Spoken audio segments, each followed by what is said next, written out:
Alright. There we are, part 3. Nightmare Dungeon tier list. I would have never thought this would take so freaking long. But I guess it takes so freaking long.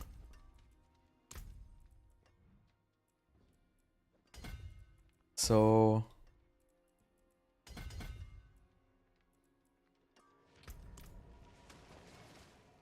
we have like a lot to go. So apparently I only have 42 done. And there seems to be at least another 40.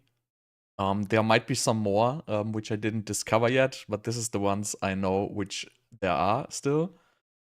And so yeah, at least this time I am prepared, so I have all the dungeons. But yeah, there's a lot of them, and there's probably some more, and I don't even know at this point if the strongholds count or not. I have to check that after, but you know, if I'm missing the stronghold ones, not such a big deal. Alright, so we're gonna go right in today. Got a lot to cover, wanna do quite a few here, so we're gonna start with Sunken Library. So the value should still be the same here, 29.9k. Let's see, 29.9k, yes. Right, so let's go on with the endless task.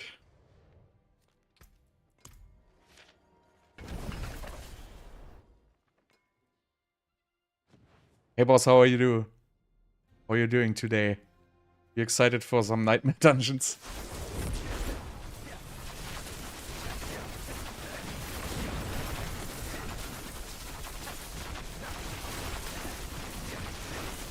I will be so happy when I'm done with this.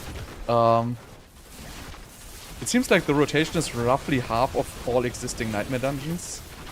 I could swear I've done this before, but probably not. Tomorrow we're gonna do Incinerate, for sure. See how good it is. Actually, am I looking forward to it? Actually, no. You know what? If it wouldn't be there, I would probably be more happy, because I don't want to play Incinerate, but I feel kind of forced to do it. Even though I think it's still gonna be horrible, I still have to play it because I want to see, you know, how good the buff actually is. So from that point of view, I'm kind of excited for it.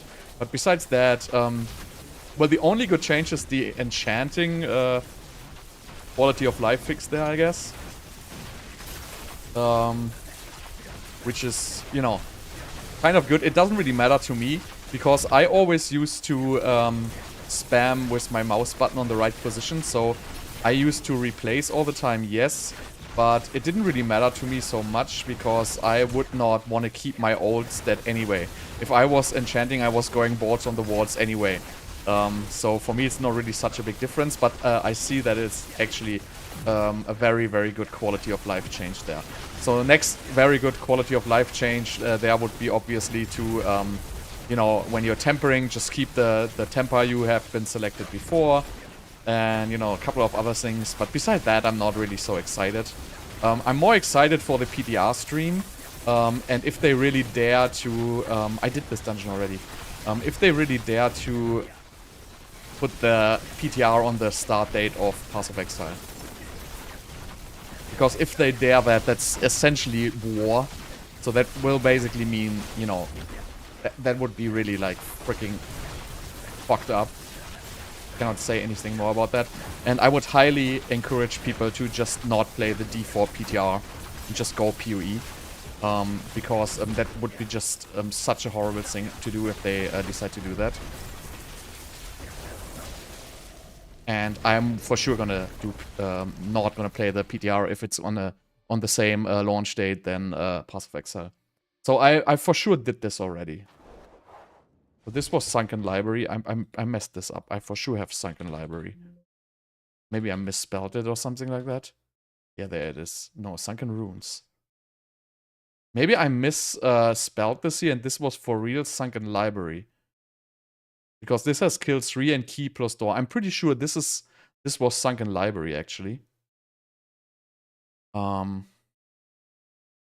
yeah, I'm not entirely sure if there is even Sunken Runes. But I remember this dungeon. That was the very first one I did, so... Let's see, probably just wrote Sunken Runes. Well, there is actually Sunken Runes. So I think it was the other way around, actually.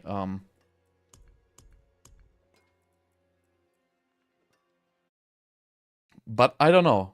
I was pretty sure I did this, but anyway, I'm gonna do it now. Maybe I'm wrong there.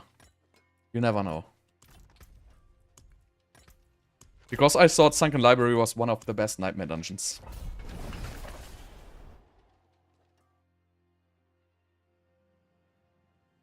Actually, I mean, I'm actually enjoying these Nightmare dungeons, honestly, because, you know, it gives me something to do which actually matters a little bit. Because definitely at the beginning of the next season, by knowing the good Nightmare dungeon tiers, it's definitely an advantage. Yeah, I for sure played this. So the Sunken Runes I have in the beginning must have been Sunken Library.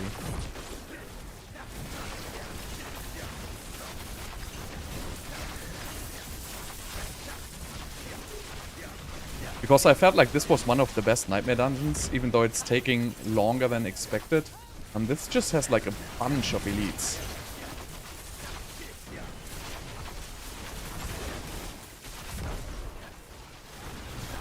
And it's also decent from the layout. It's fairly linear.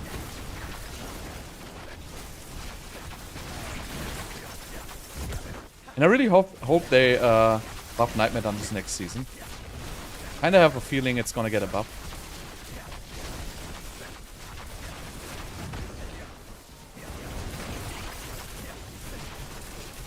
Like, this dungeon just has these huge elite packs everywhere. Like, you're really going from elite pack to elite pack, even though this is like pretty annoying because this has a barrier.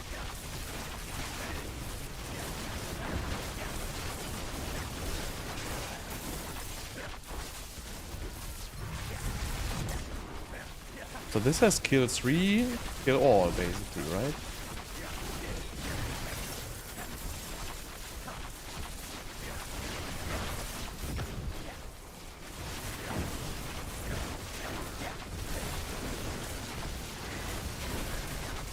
Even though this has monster barrier, which is, you know, kind of not really fair.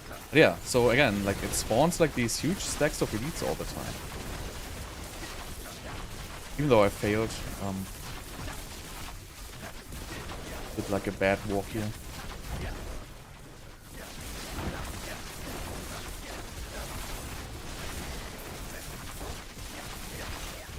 I'm gonna remove like 10 seconds from this again.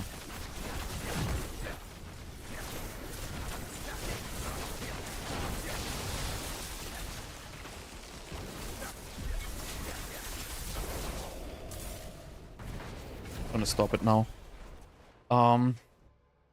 So I would see if I'm like in the range of the one which I labeled as Sunken Library, because I'm pretty sure I did this before.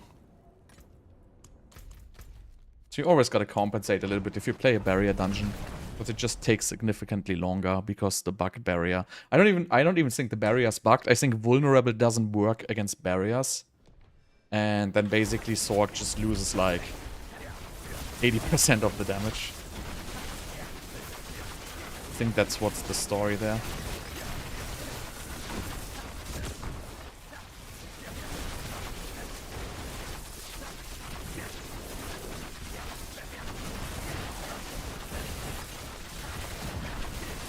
But yeah, so I'm looking forward to the PTR talk. I don't think there's going to be a whole lot in the PTR itself.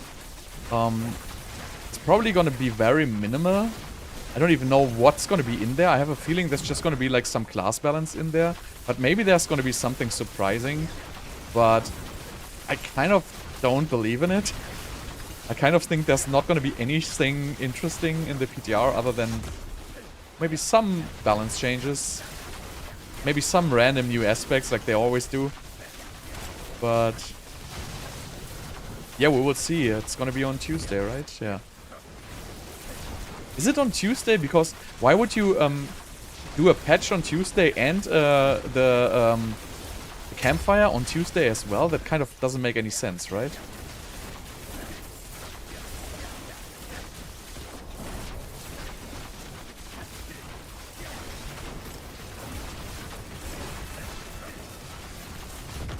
So I really like Sorc in this game. I think Sorc has good design in this game. It just doesn't have good spell modifiers. So I think the spells itself are super cool. Like Chain Lightning, that spell is freaking awesome. Lightning Spear is awesome. Hydra is awesome. Frozen Orb, like Blizzards. All the spells, like by design, are absolutely great. Unfortunately, they don't do damage and they don't have proper modifications, like, you know, multiple projectiles and stuff like that. Or for Chain Lightning, you would probably want to have something, you know, which gives it significantly more damage. Or like give Chain Lightning Pierce or something like that. But besides that, I feel like the spell design is absolutely good. Yeah, pretty much every build requires mythics. Wait, so this cannot be Sunken Ruins because I have only 8 minutes. So that's significantly different to the last one. So I'm at 33.1k.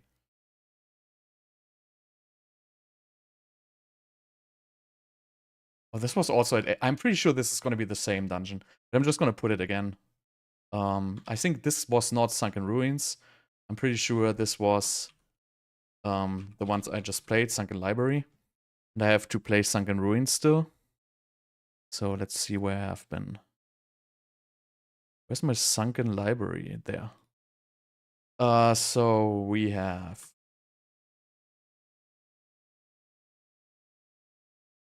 It's a little annoying because I have to start here now. It's okay.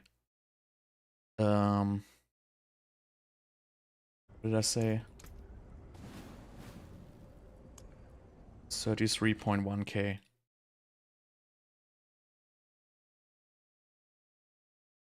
And it was 802. Kill 3. Kill all. Doors, no. Linear, yes. 3 dungeons. So this is a pretty much, right? This is 1066. And this was 1066 as well. Time dungeon 248. Time dungeon 240. So this is so similar that it must have been this. So there's no way this was the other one. So I'm pretty sure I'm still missing Sunken Runes for real. And now we have Hordes of the Damned. So I hope I have it right this time. Because I think this is not in the correct order. This is stupid. I should not do it like this, but yeah, this is the wrong order, so I have to reorder these. I have to start from the end basically. That was the idea there. Right. So what I'm doing here is stupid. I should remove all the I'm moving all the ones so here's the thing, right? The ones with an X, I don't have 3 sigils. So I kind of made a list from all the sigils I have, and then, you know, these I'm now moving away. So I can run the dungeons in order, because otherwise my calculation for the Obducite doesn't work. So let's just remove all these.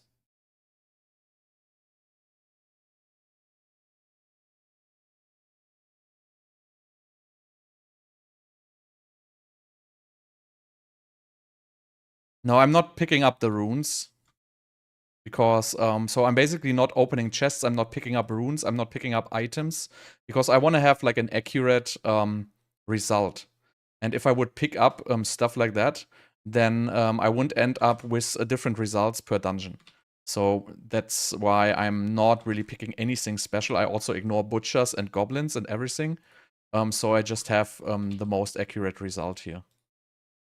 Okay, so now I have them. Okay, sorry. So let me just, so I'm gonna move this now to one below. This one here. Then now we can, this formula, correct. So now I'm gonna go on with the ones from here. So next one is we're gonna do is Grinning Labyrinth. But I should actually... So I'm gonna start at Remnants of whatever. I'm gonna start here. Okay, it's gonna be too complicated anyways. I'm just gonna go in order. Not a big deal. I'm like a little confused here. So I had such a good plan and it was like completely not working out. So whatever. I'm just gonna go through the ones from my stash now. Dry steps.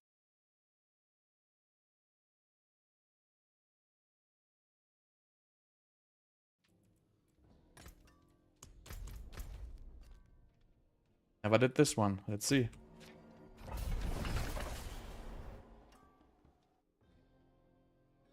So this build is... I would recommend, like if you're new, Frozen Orb is a great beginner build because it really doesn't require a whole lot of investment and will work by itself. And it's also pretty cool to play. And if you like not really high pushing, it's a great build. Great early game build. Because these Chain Lightning builds, they require like, you know, a good amount of gear to get going. They look cool, but they also require like a certain investment.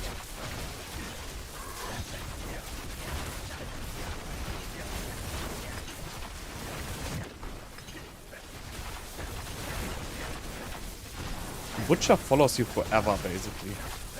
He's not gonna give up. Never give up, never surrender. There he is.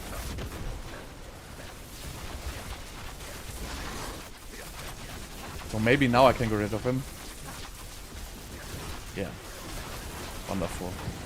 Because I don't want to kill the Butcher because it gives 250 Obducite. That's gonna give me inaccurate results.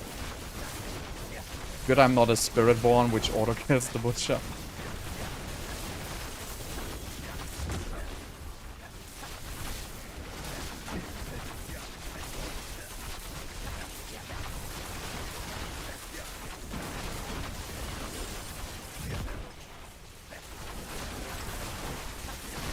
So I don't know if I like this dungeon here.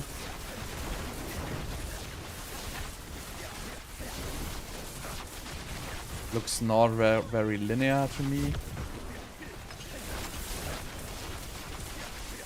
And also doesn't have a lot of elites, I feel like. Oh yeah, now... I mean, this is gonna open like a door. But yeah, I'm waiting for like these bridges. Not very good.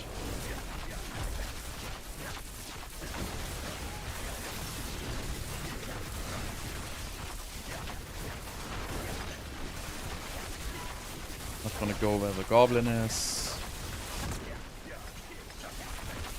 So yeah, this one didn't really feel that great. Oh, and also has like a... spawns automatically at least.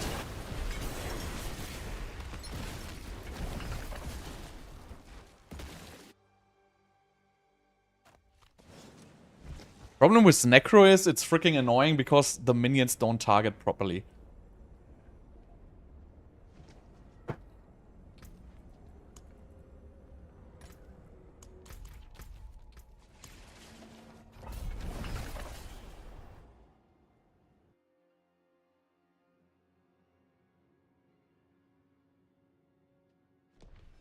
Yeah, I don't feel like Sorc sucks. But yeah, the regular builds are fairly weak. Just the bug builds are good. But that has been like, well, yeah, last season. So last season we had Lightning Spear, which was not bugged and was the strongest build. So I guess from that perspective, this season Sorc's like garbage.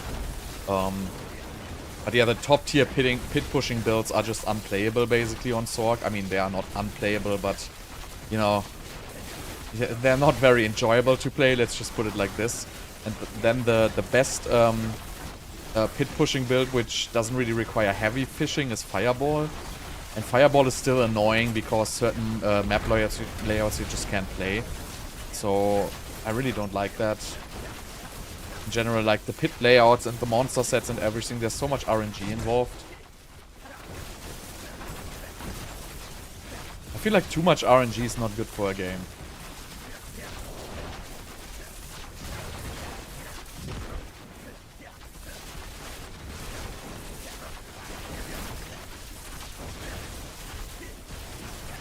Yeah, I always like get clipped on these edges here everywhere.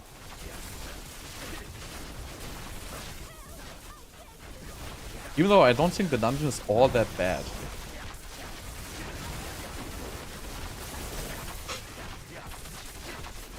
It's probably gonna be like a B tier or something like that. I don't even know how many tiers I want to make. Probably just gonna 4 tiers. Maybe even 3. I have to see how much of a variance these dungeons is. Like right now the best dungeons are roughly twice as good as the bad dungeons. So there is definitely a significant difference. But there's actually a lot of dungeons which are in the very good playable tier.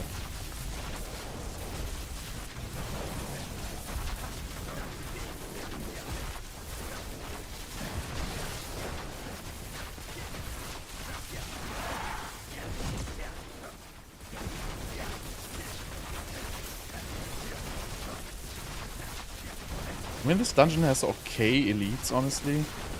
Not the best density, but it's okay. So I don't think it goes into shit tier.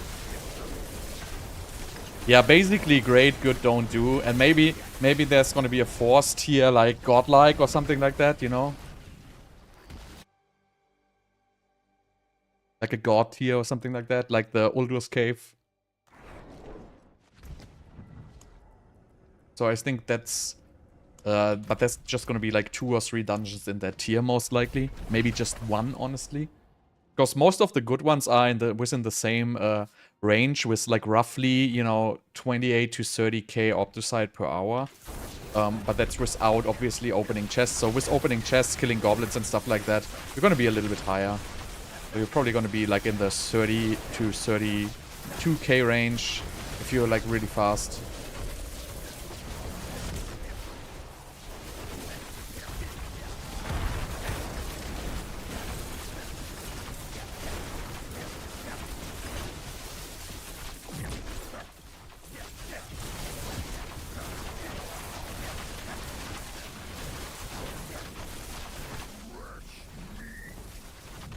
Butcher again. See, like every of these butchers would be 250 Obducite, right? So that would actually matter quite a bit.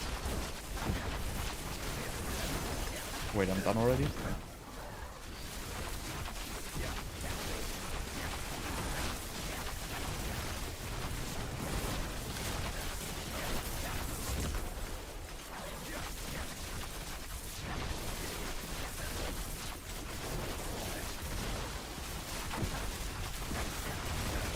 Really annoying is like all the clipping on the textures where you like your teleport just gets stuck all the time. It's freaking annoying.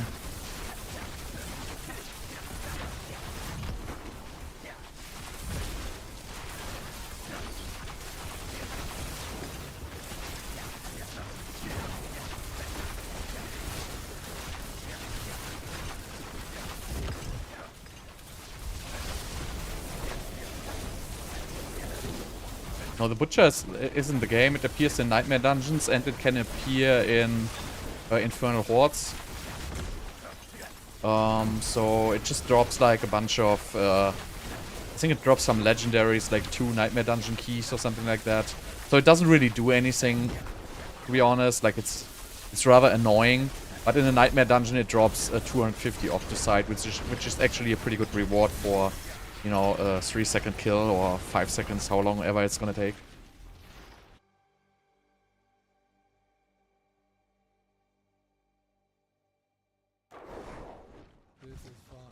Yeah, the problem with ice is you don't see anything, basically. So it basically blocks all your vision, which is kind of a huge deal. 35.5k. So we have 35... Okay, that's not very good. I thought it would be way better. Okay. What was it? Kill 3 and... Was it 2 times kill 3? I think, right? I think it was 2 times kill 3.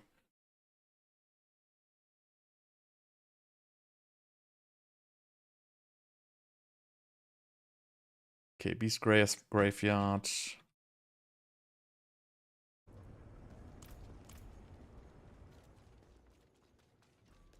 So it's really weird. Like, the feeling how good the dungeon is so far away most of the time from reality.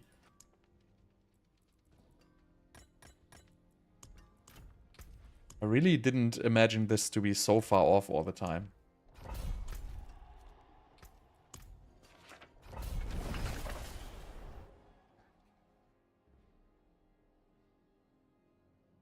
But it's okay. I make mistakes. A lot of them. So with the Nahantu dungeons, I figured, like, if you can make a treasure room very fast, they are alright from the rewards. Some are good, some are bad, like from the layouts.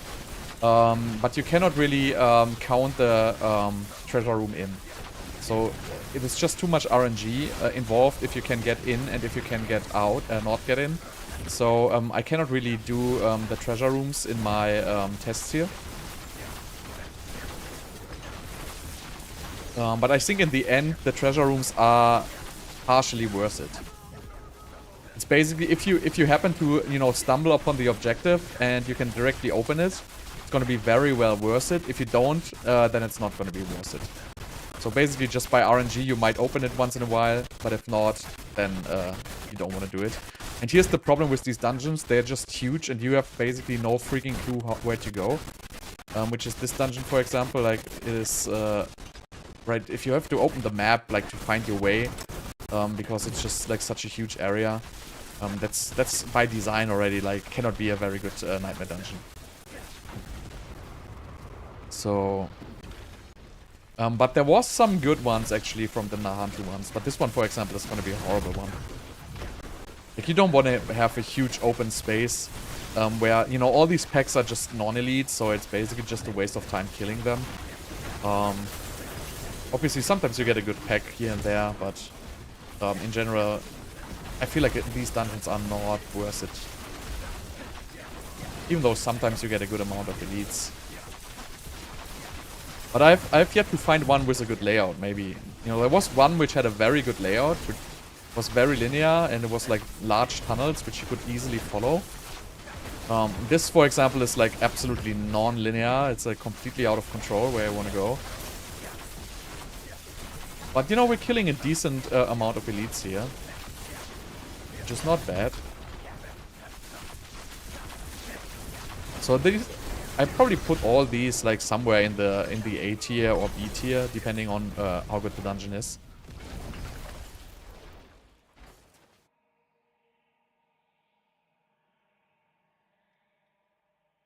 Yeah, some of them you leave behind. So basically, if you can reach it with one teleport, it's good to do them. But you know, if it's just like a 4 Obducite or a 10 Obducite or stuff like that, you usually just leave it behind. That's okay. Like something is going to be left behind. That's because picking up with pet and everything is just way too slow. And yeah, you have to basically wait for certain elite mobs to finish their pretty drop animation, which is absolutely completely annoying. Sometimes they don't drop at all. I don't know what's causing that bug. So sometimes elites just won't drop the Obducite. Sometimes they will. It's really random. Sometimes they drop it super fast. Sometimes it takes forever for them to do like the pretty animation.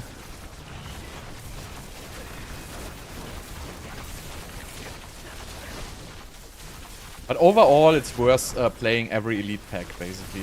It's worth teleporting back if you killed like an elite pack to pick up the Obducite.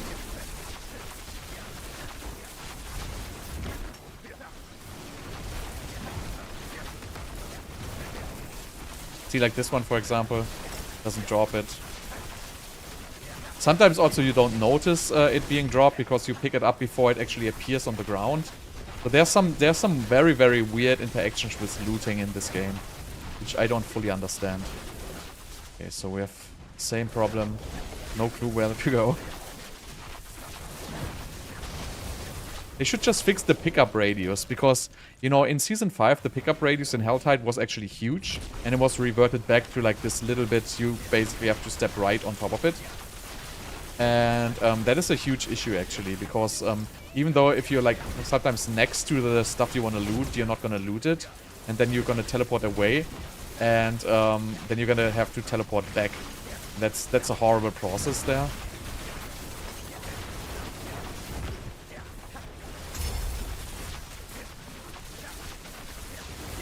It's also weird, some of these elites in this Nahantu dungeon sometimes just drop 30 instead of 45. And sometimes they drop the 60. So definitely some weird stuff going on with these dungeons. As you can see, these take a long time. And again, I'm in the dead end. So now I have to find my way. So this dungeon has like a very, very bad layout, right? This is not... There's better ones in Nahantu, but a lot of them are like this. Where you basically have no freaking clue where you're going.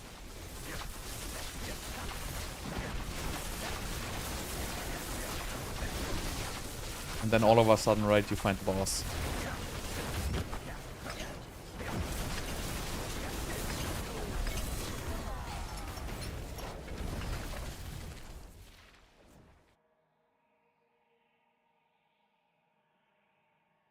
Yeah, the pickup radius is just so horrible. Oh, what was this guy called? Blackmailer.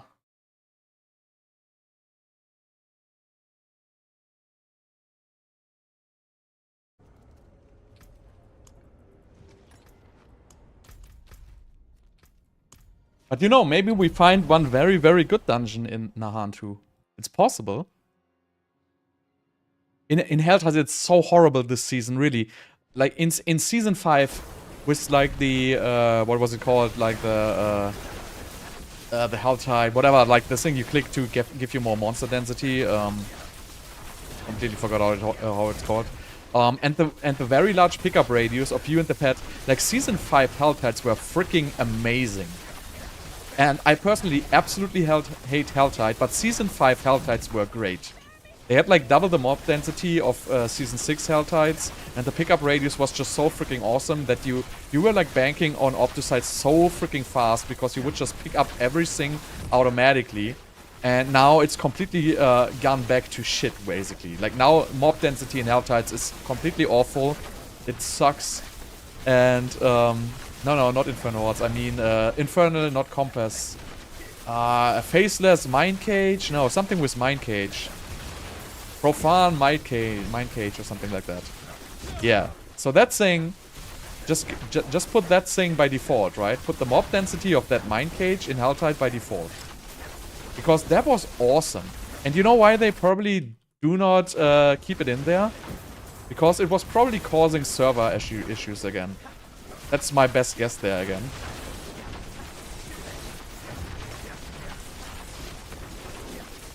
Okay, so again, I have no freaking clue. I'm like so unlucky with this particular dungeon here.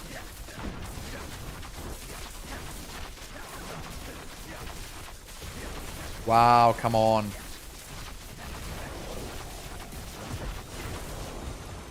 But yeah, in Season 5, it was extremely good. Like, I feel like the state Helltide was in Season 5 was absolutely perfect. I have no clue. I wouldn't even ask for more mobs. It was perfect the way it was.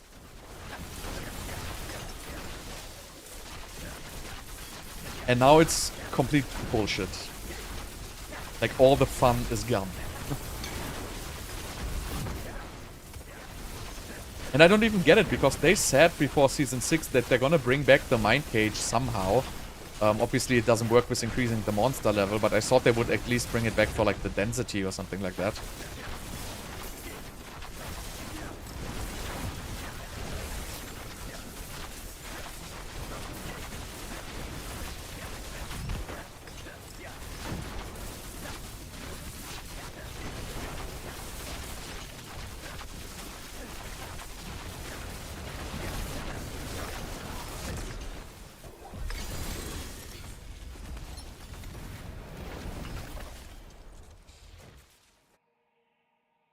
Yeah, the build planners up to date for this.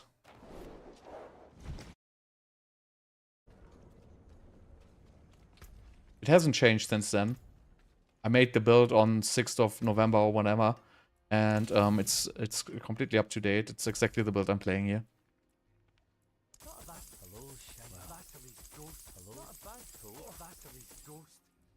Look at all these GA amulets here.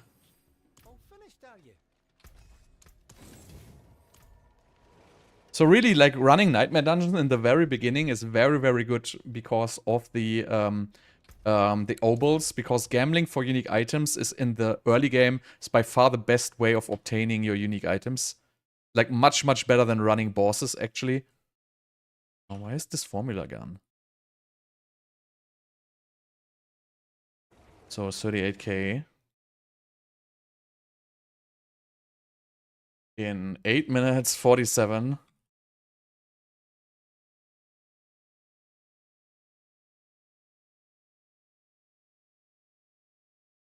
Something is wrong with these formulas. What is wrong?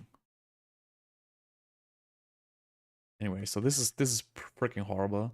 So as you can see, like, this is like at 17k Obducite per hour, right? And the top ones at the top here at like 28k, 27k, 26k, 28.8. This is the best one actually I had, was Marina's Refugee so far, which I didn't even know what it is, but this is in the very, very high tier. And a lot of them are in these like 26 to 28 tier of the good ones. And as you can see, the shit tier is like going somewhere to like the 15k. So there's really a huge variant in the dungeons.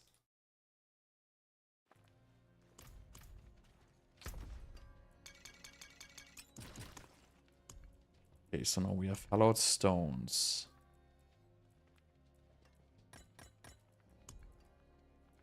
To get rid of keys here.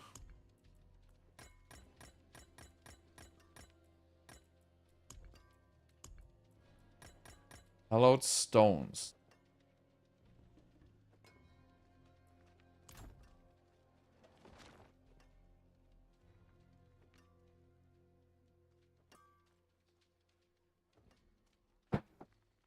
Yeah, mana, so mana you usually have, so you basically want to have Axial Conduit with greater FX resource generation and as much master working on resource generation as possible. This basically fixes everything automatically for you.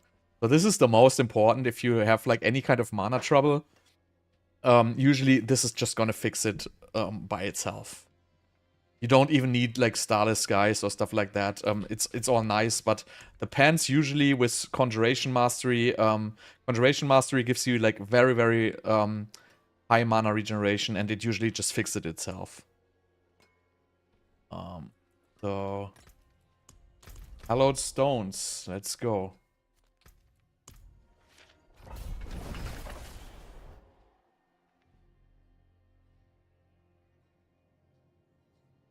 Yeah, you can also run it without the boots. I just don't have an amulet with evade cooldown, so basically I can just use my regular build and then just, you know, switch my boots and my helmet, and then I have a speed farming build, right? Because good amulets are so hard to get, and so that's why I don't want to waste basically evade cooldown on a good amulet, you know? But you can definitely play also with like double evade cooldown reduction. It's definitely a possibility. Oh god, doors. Doors and portals? You kidding me?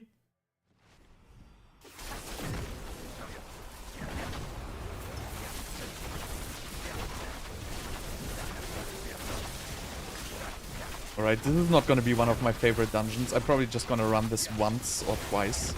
I don't even know if I want to run this twice. Because the layout of this is completely unplayable. This is like as unlinear as it gets.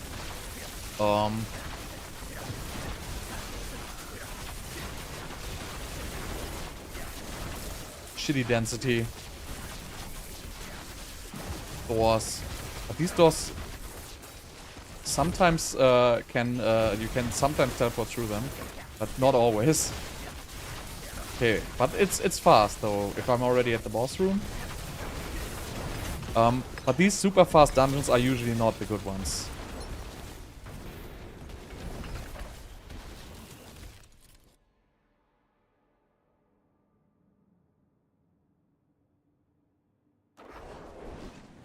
Yeah, I mean, you can. The thing is, I'm really just playing Unstable Currents without any cooldown reduction, right? So, but in this speed farming build, it probably works perfectly without.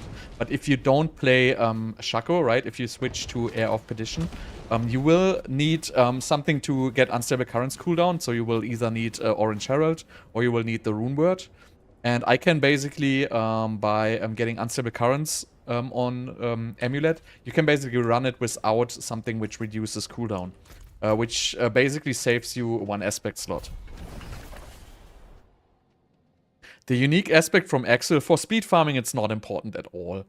I would say it does decent amounts of damage, but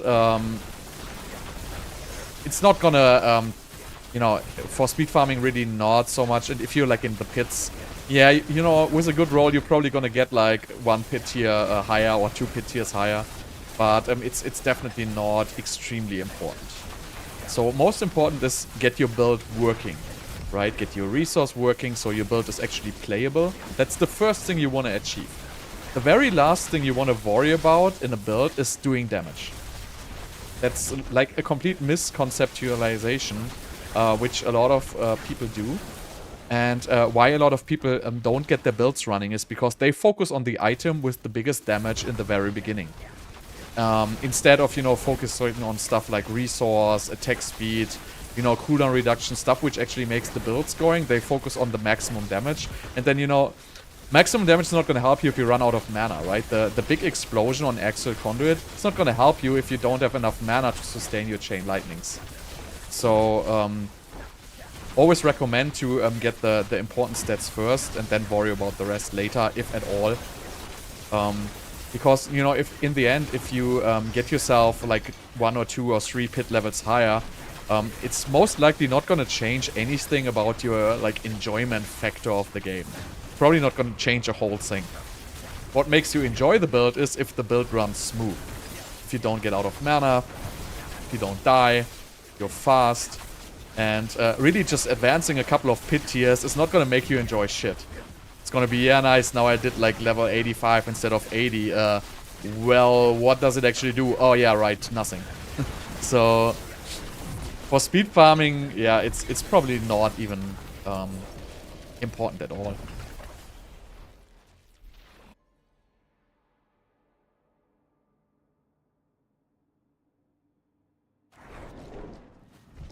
So, I wouldn't worry about it so much, honestly. Oh, forgot to pause here. God damn it.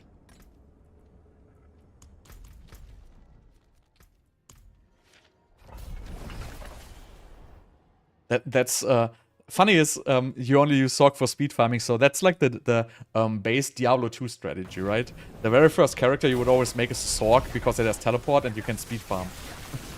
So now you have like, I guess Sorc is faster than Spiritborn in speed farming, right? I mean, I haven't seen any Spiritborn, honestly, in like a month. But I would guess Sorc is still faster in speed farming. Unless you want to like beat like higher tiers. Obviously, Sorc is not faster in like, you know, pit tier 100 speed farming. Like, we don't need to talk about this, right? But in Nightmare Dungeons, for example, probably Sorc is faster than Spiritborn, I would assume.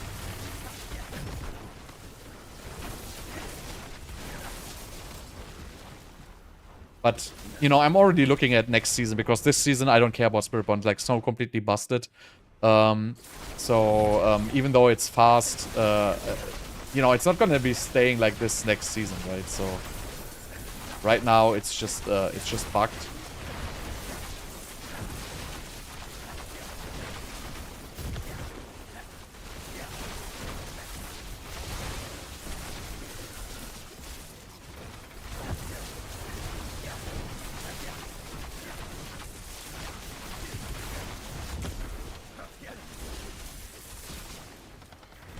I mean, I will not even get Paragon 300, but to be honest, I don't care at all. It's not my primary concern, honestly. What's this Vesicator?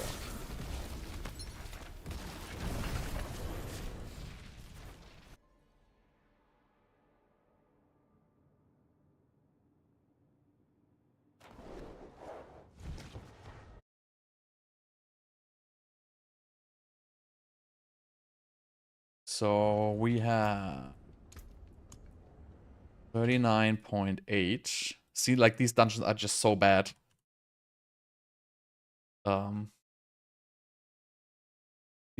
Usually these short dungeons are not worth it.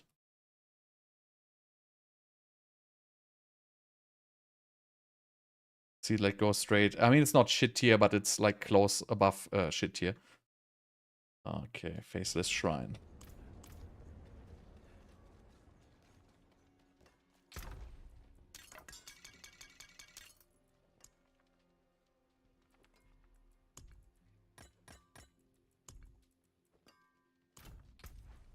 Faceless Shrine.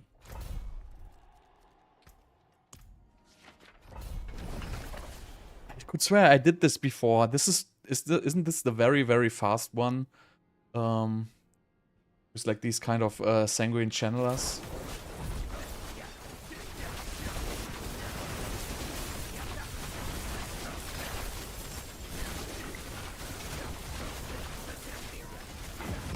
Oh no, it's prisoners. I think I did this one before. I'm like so freaking confused.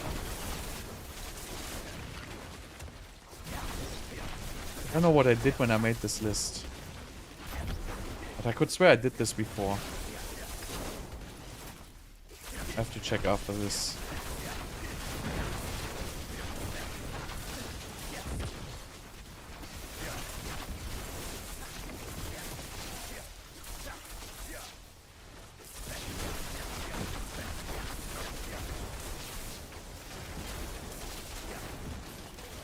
If I have a typo in my list, I wouldn't have found it with the search function.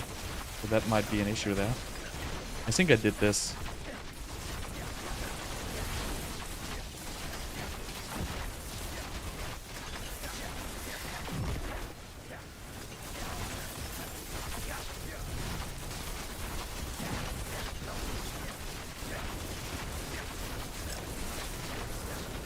This looks to be a good one though. Even though the prisoner freeing is a super annoying object.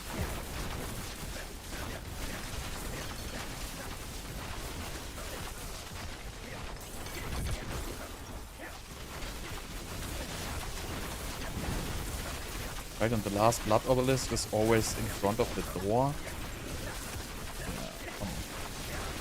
Not sure if I did this, I have to double check, but this is one of the best dungeons. I already know. Thing. Well, actually, it might not be. I don't know at this point. There's Mother's Judgment. I have to check.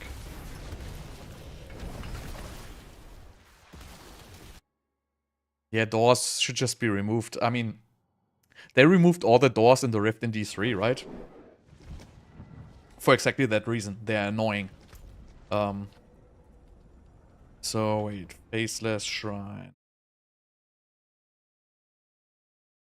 I definitely don't have it in my list. Do I have any shrine?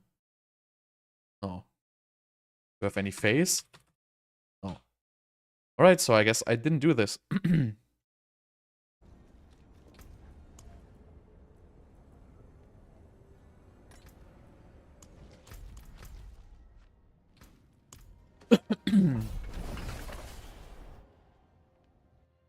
Yeah, but Diablo 2 doors you could teleport through.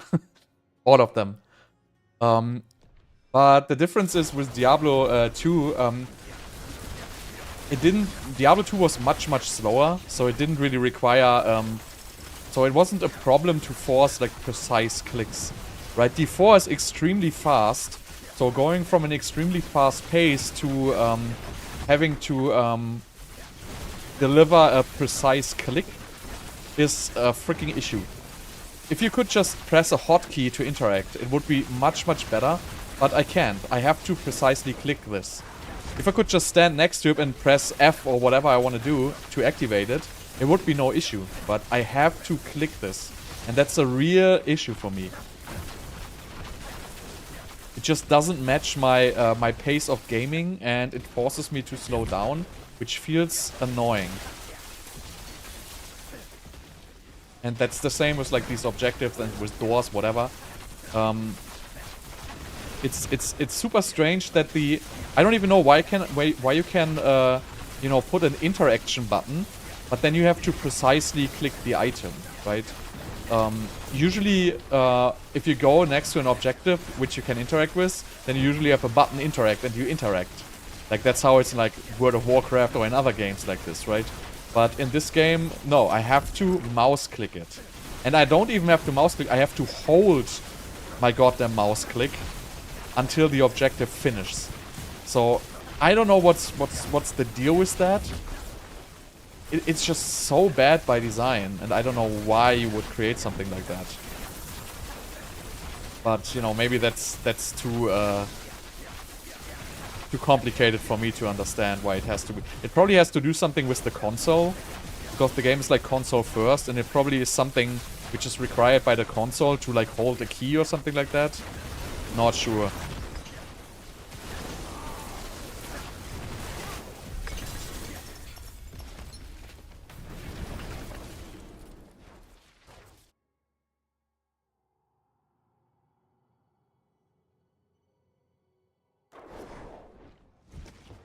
I think D3 at this point is a better game than D4. Still, much better game. D4 just has the best game engine. The game engine of D4 is very, very good. And you gotta hand that to Blizzard. The game engine of this game is absolutely great. Like, the monster design, the animations, everything is absolutely great. But everything else is absolutely horrible. Like, the skill design, everything... Well, not the skill design itself, but... You know, the focus on cooldown even. Like, this whole cooldown reductions shit. Like, I feel like that is by design completely horrible. Like, this whole cooldown reduction stat, they should just leave it out. Like, if a spell has a cooldown of 5 seconds, the goddamn spell has a cooldown of 5 seconds. Just accept it. Right? Give me a core skill focus, because, you know, I just want to, you know, press my skill and spam it and want it to deal damage. And then if I want to use cooldowns, then I want to use the cooldowns when the cooldown is up. But in this game, basically, now every build has like 75% cooldown reduction, plus like 15 other mechanics which reduce cooldowns, which kind of causes you to smash your buttons all the freaking time, which basically forces you to do like auto-casting mechanics at this point, because the builds are just not playable anymore with just clicking the buttons manually. So... that is just... I feel like it doesn't feel good, like this whole cooldown reduction story at all. It should just be removed entirely. But yeah, obviously you cannot go back from this point, right? So everything is like now set in stone. But for example, nerfing cooldown reduction to half the magnitude would take a lot of unnecessary speed and skill spam out of the game, right? And I feel like it's not so good that every build basically just focuses on getting as much cooldown reduction as possible to spam like supportive skills as much as possible. Even to the extent that some skills just only spam supportive skills. Like Lightning Spear, for example, last season would just only spam supportive skills because you could reach like infinite cooldown reduction. I feel like that's just not a great way to design like a power fantasy. I just want to cast my freaking skills and have them do damage, and then I want to be happy because my freaking skill does damage. I don't want to be, yeah, if I can press 15 buttons a second, I'm going to do the most damage. That's in my mind not really a good goal to achieve in a game. Because if I want to press buttons all day, you know what, there's probably better games that do that. 42.1. Others, Judgment. In 740. The 5 prisoner. Kill 3. Doors no. Linearity yes.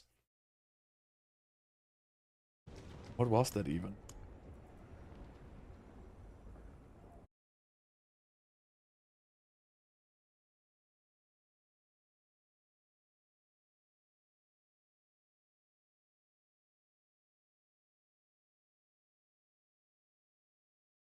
Yeah, that was season 4 PTR with the crazy roll values that never made it into the game.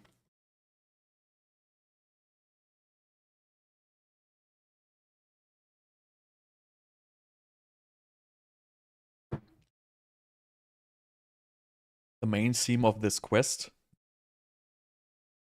Correct. Finding the most efficient dungeons to farm Obducite. That's exactly what it is. Carrion Fields. That is Dry Steppes. This is a pretty epic quest, because this is a lot of freaking dungeons.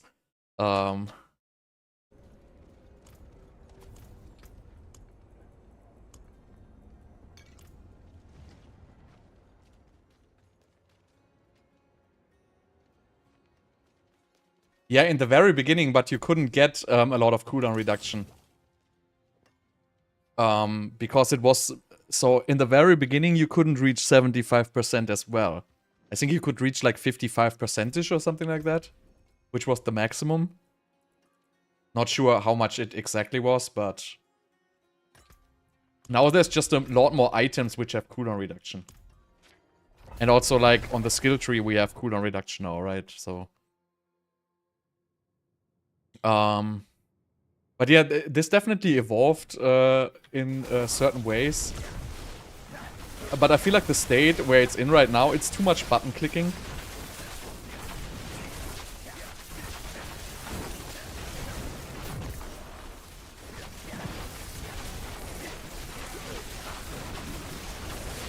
I wonder if I should use incense to boost experience, but I honestly don't care.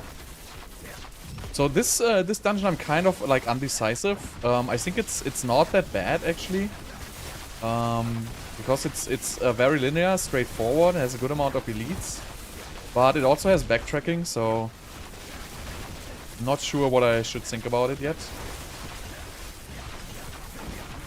Also kind of like the overall theme of this.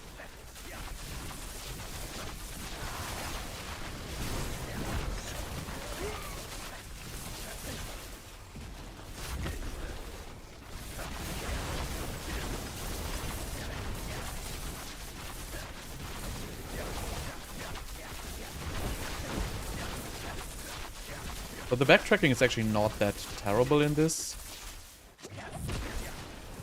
So we'll see where this is gonna end up.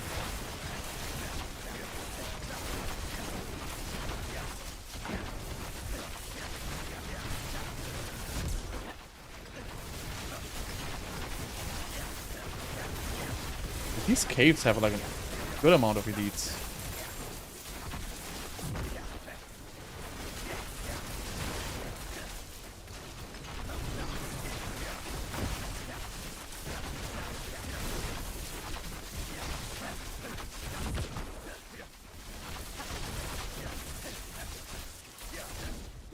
So it's like a 2 minute, 30 seconds.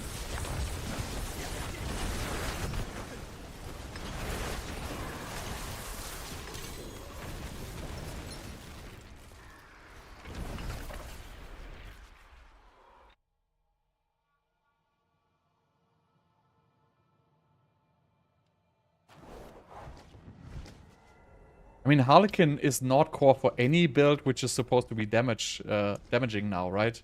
Because you're always going to use Air of Perdition, so Harlequin is really just for speed farming builds.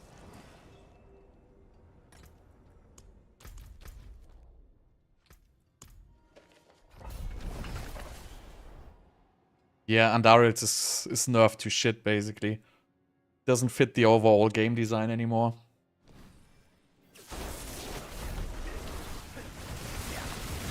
It was good because, you know, the proc would do good amounts of damage.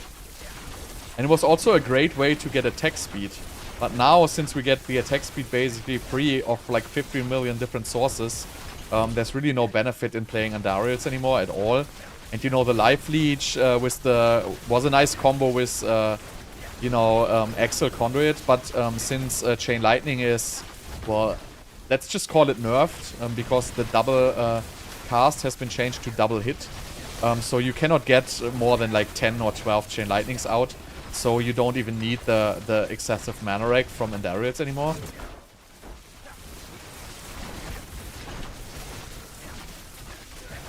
What? Where's the...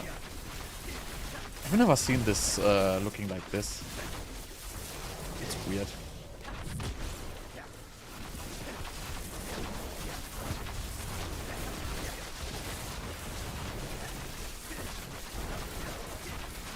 Yeah, no instants don't stack. Oh yeah, I have one. I didn't even see that. Yeah, somebody gave me probably one. It gets so confusing. But I guess the XP at this point is irrelevant anyway. I mean, the XP is actually not that horrible. Obviously, it's way worse than running pits. But I still get like, you know, a couple of levels. So since I started, I get like a level a day doing these nightmare dungeons. Okay, I'm only at like 270. So this is probably not going to be for a very long time that I get like a level a day doing this. But I mean, I only have to do this one more day anyway. This one I was like so much slower.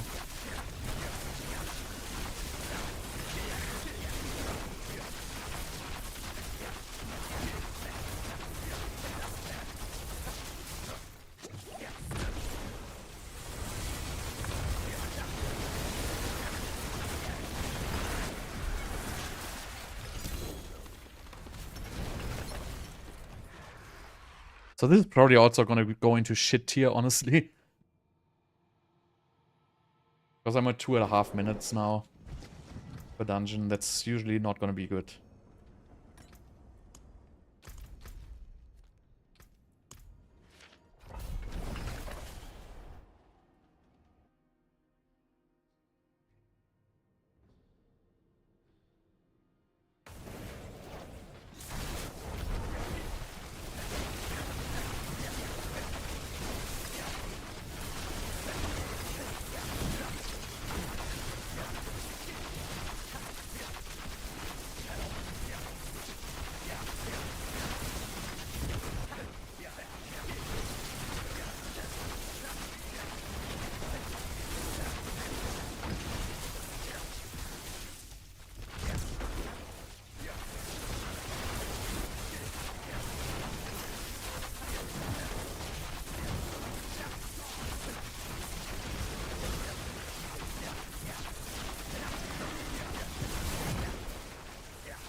Yeah, and this dungeon has like too much backtracking. Even though if it would be good, like the backtracking dungeons just don't feel good. Like if you want to run a dungeon, you just want to run through like a tunnel from the beginning to the end and then be done. And then the dungeon feels good. Whenever you have to do like all these, you know, pick up these objectives, do this backtracking, do that, automatically the dungeon just doesn't feel good. Because you don't want to do the objectives. Like, the objectives are basically annoying. They should just be removed from every dungeon. But, yeah. So... the escort quest seasonal mechanic. Yeah, that was like... I don't even know where that came from. That was probably something some junior developer did like a half a year ago. And they were like, oh yeah, we still need a season theme. Like, and then the... like, yeah, who has some shit on his computer? Like, somebody has, like, some local dev version of some garbage lying around. Let's just use that as season theme. So, we have 44.1k.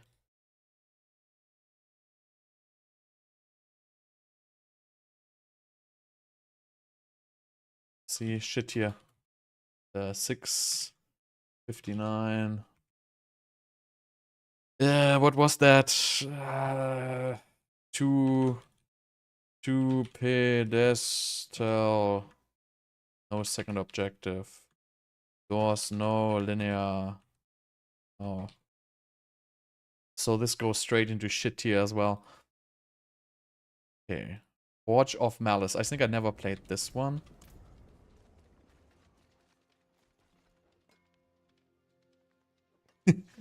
Well, there was good escort missions. World of Warcraft had some decent escort missions, which were challenging. So escort missions are good if they are challenging, right? I don't know what escort mission it was in World of Warcraft. I think it was like in Blackrock Depths or something like that.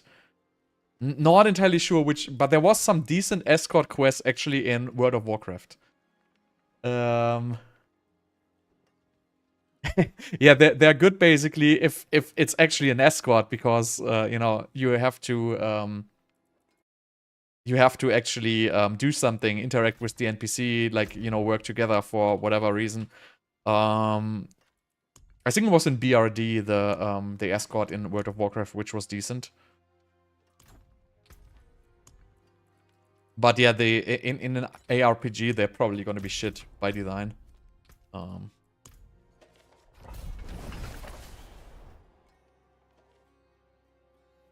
So the campaign quests are just so horrible in this game. It's really just follow this marker and click random objects, right? And then it's so repetitive, right? If I remember the quest for like Vessel of Hatred, there was at least like 10 instances of enter this room and click on 3 objects, or enter this room and click on 5 objects. And if 10 is even enough, it might have been even more than 10 instances of that quest. It felt like endless, and then there was other instances of the same shit just repeating again. I think where you had to like click those tablets or whatever. I think you had to do it like 4 times. Like, click this tablet, move to the next area, click the next tablet, move to the next area, click the next tablet. Like, it was so repetitive and unenjoyable. I don't know what's the point with that. Like, compare that to like D2 quests. Go there, kill the boss, then you get a skill point. Go there, pick up that item, you get that.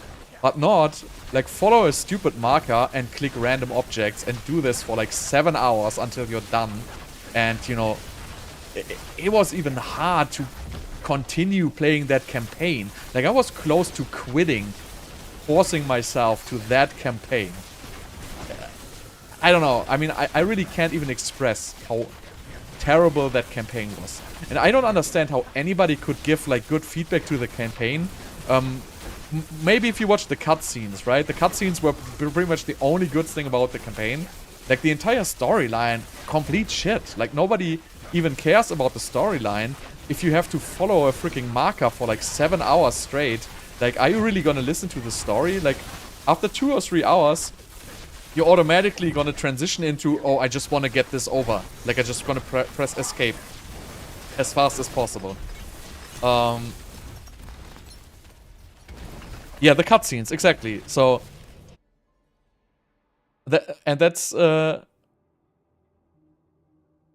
fine. But also the way the storyline was delivered, right? You just want to get it over. It wasn't really appealing or anything. It was really just the same, following a random quest marker, and then, you know, somebody is talking, and after like 3 times, you just immediately press escape because you don't even care at that point. Like, I don't know, after the 4th time where I had to click like 3 random objects, I don't even care about why. Because, you know, I'm like, oh my god, I have to click 3 objects again. Ugh. But yeah, I mean, that's just me, but I just found that story absolutely not appealing at all. What was this one? Tomblood.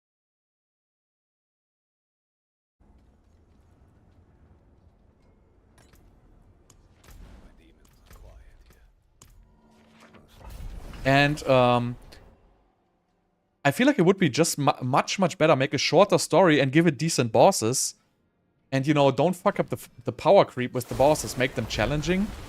Like, basically do it like Path of Exile does. When you do your first playthrough in PoE, right? You get challenging bosses and you're gonna die at those freaking bosses. Like, if you play your first PoE 1, you know what?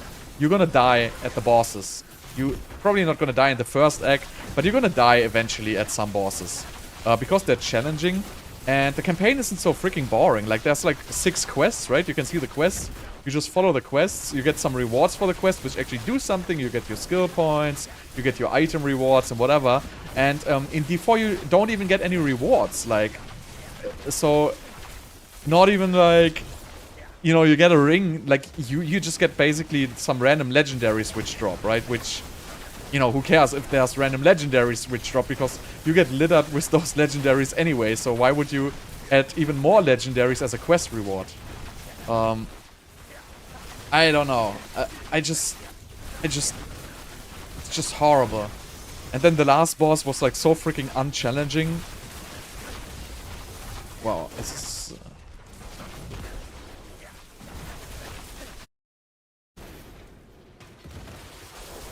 yeah, and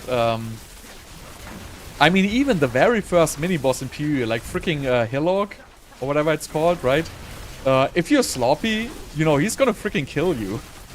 And like Brutus, the boss of the first PoE act, not gonna say that it's the most dangerous boss, but you know, the fight is gonna take a minute or so, and you know, if you don't chuck your potions, you're gonna die. If you like stand in the freaking fire, when he jumps like in the air and you know, he lands on you and you're in the freaking fire, you're gonna die. So... And that game's like 15 years old or whatever. So... The last Epoch bosses were also pretty challenging. That's true.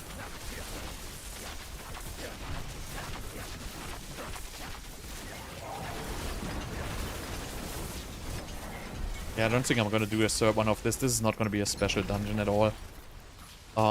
So for these dungeons, I really don't have to do 3. Because I know they are not gonna be decent, so I really don't need the most accurate results here. 45.5k. They are all like pretty much the same here. You can see all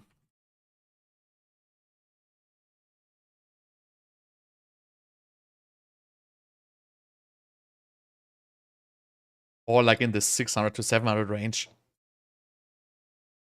Really not worth spending a whole lot of time.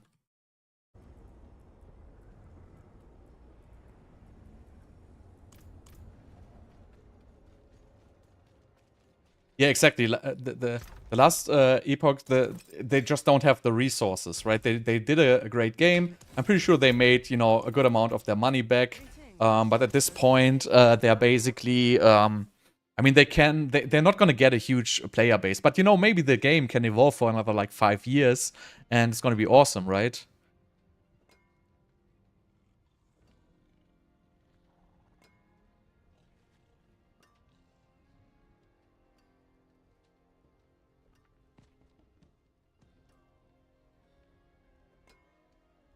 Yeah, PoE is... it's just old.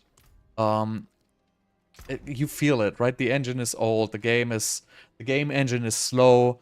It's very, very complicated to get in, which is, you know, it's not the huge issue that it's complicated, but it just feels a little old to me. Even though I like it, at this point, I just don't want to engage with it anymore.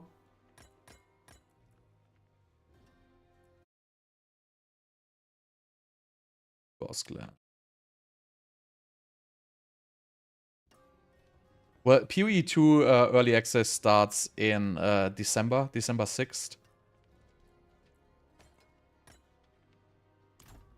So that's, I mean, I really hope it's not going to be extremely overhyped because, you know, everybody is freaking hyped like crazy for that game. So, let's see how good it's going to be. I'm super excited for it. Because D4 just isn't like bringing the innovation. And you can kind of feel like with the expansion being like, well, the expansion didn't really bring more player numbers than a regular season, right? So even though they made a good amount of money on the expansion, right? The expansion was like a huge flop. It was not good. It didn't bring even remotely the player numbers that probably were expected. And you can see that. They probably sold way more than enough copies to make their money, because you know what, the content of the expansion, other than the cutscenes, were probably more expensive than the entire expansion. So, oh, this is the pedestal. But so, just from my perspective, the whatever was delivered with this expansion was just not worth an expansion even remotely. It was a big season. It's less than a PoE league. It's much less content than a Path of Exile league would offer, basically. And that is a, you know, Path of Exile league is like a 3 months development with whatever, like 50 people or something like that. So yeah, and the advertisement and like the trailers and everything, right, for D4, they were absolutely great. And if you're coming in as a new player, I don't think it's a bad deliverable. It's just if you compare it like the game before and after Vessel of Hatred, the changes are just not worth a full price expansion. It's just very, very minimal changes what has been delivered then. Overall, definitely the expansion made the game better, even though it also made it like worse at a couple of points. But the expansion didn't really bring any innovation. There's really nothing new from the expansion. It's just like a couple of random new game modes, which allow you to farm the same gear you already know from seasons before. But the core, the most important of like an ARPG, which is like the itemization system, didn't really change at all.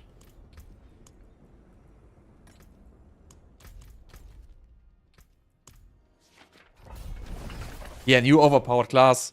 But really no new endgame and stuff like that. But exactly, if all the content is new, you know, it doesn't matter because you get a game and you have like a bunch of new content to explore. But if you already played the game before, there's basically, I don't know. The only new thing really is like the Kura's Undercity and the raid and the runes. The runes don't really matter all that much, honestly. It's just it's a random way of, you know, boosting some stats, but nothing that important there. If you play with or without runes, it's honestly not gonna make a huge difference. Kura's Undercity is a nice way to farm stuff. And the raid, honestly, I didn't even play this raid because I honestly don't care.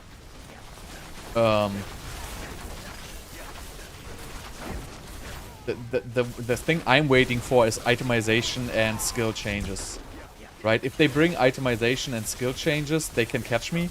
But if they continue just releasing the same stuff all over again, you know, I don't really care. Like the Undercity is basically the Gauntlet revamped.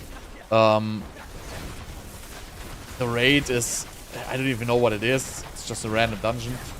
And besides that, I don't even know what's new. Like the runes is a system they developed like 4 years ago, and it didn't make it into Diablo because they had like alpha testers on the rune system, and they said it's shit. And so they didn't put it in the base game. And now they were basically, they needed just some random content for the expansion. So they were like, ah yeah, we have this rune system which got rejected like 3 years ago. Let's just put it in there for like whatever reason. Just to create hype, basically, right? So it was just to create hype. It was not really for the system being any good or engaging. It's really just shareholder content. They do content so shareholders are happy. They don't really care about the player retention, I feel like, at this point at all.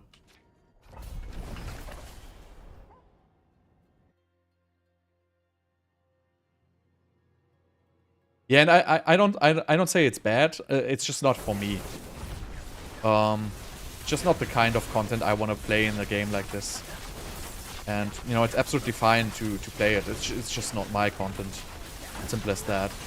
Because I don't really do group plays in game like this. I just play solo because I feel like these games are more designed for solo play. There's like already so much going on. And if I want to have like good group play, I would much rather go into like the MMORPG genre. Because they are really designed for group play, and like ARPGs are not designed for group play. They are more designed for single player. And if you're playing in a group, you get kind of synergies.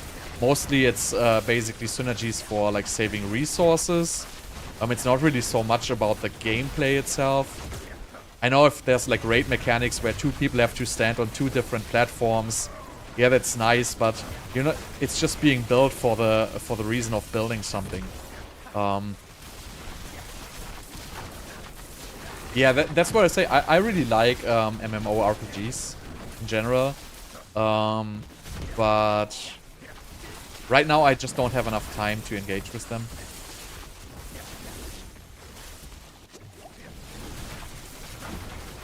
I had like a blast with World of Warcraft Classic. I didn't get into like the Season of Discovery and all the Classic area and everything. I didn't get into that, but when Classic came out, like I don't even know how many thousand hours I spent. Like we had like not world first, but like server first guild and shit like that. I think we had next like server second or whatever. And that's really a different type of group play, right? So that's engaging group play. And I did play World of Warcraft Retail until BFA.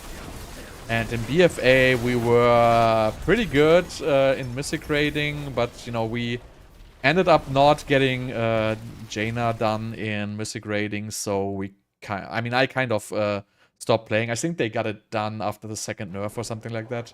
But I would much rather play something like that if I want to engage in group play than in an ARPG.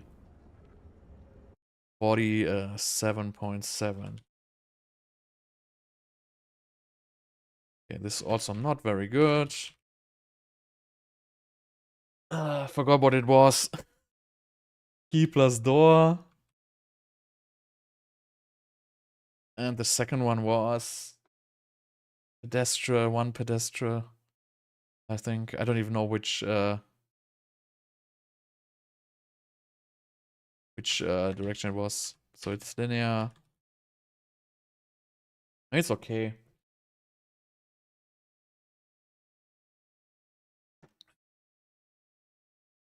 I played Grim Dawn like in single player like a while ago. But it has been like a while ago.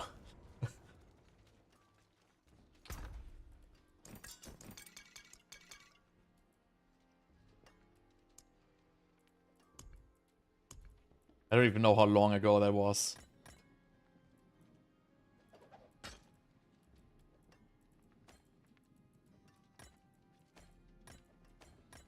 Right, Core Dragon Barracks.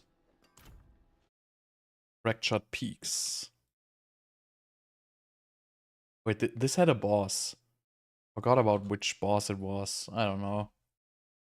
Oops.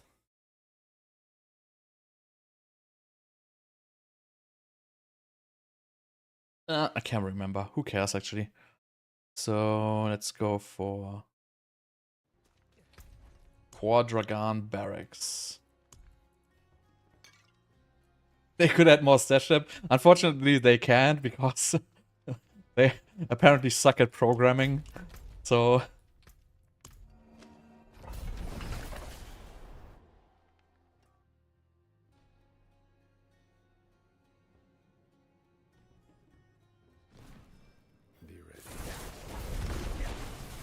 So the stash depths can't load because they have to load every other player's stash.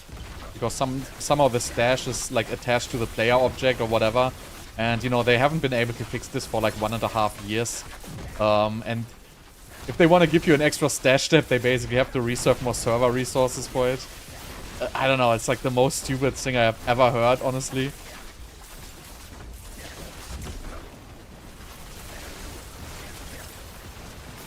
Oh, this was some nice elite room.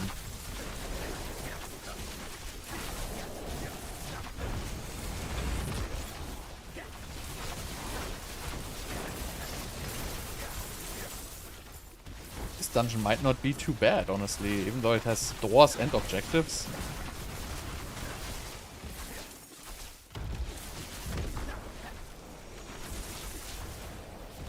And stairs and everything, ladders, even more doors.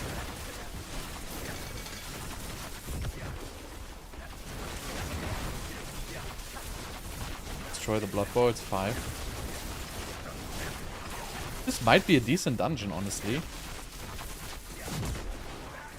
The doors were not so bad, and now I have to destroy 5 objects, which usually means there's 5 elites spawning, dropping 45 Obducite each.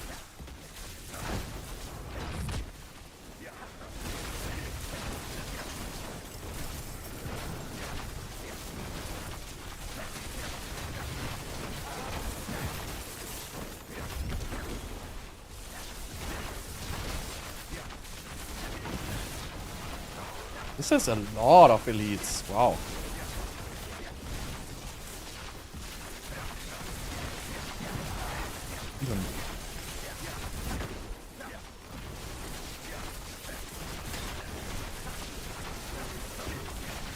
It takes a long time to find all these blood boils. But I think it also probably ends after I get the last one.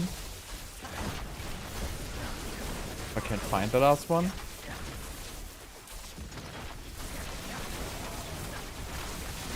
Wow, even... I think I've never seen a dungeon with so many elites. Okay, so I have to find the last blood, whatever thing. Probably gonna be there.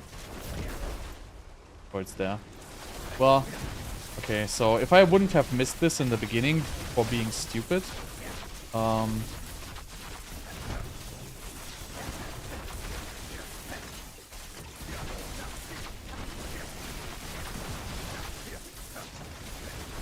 this definitely has many doors.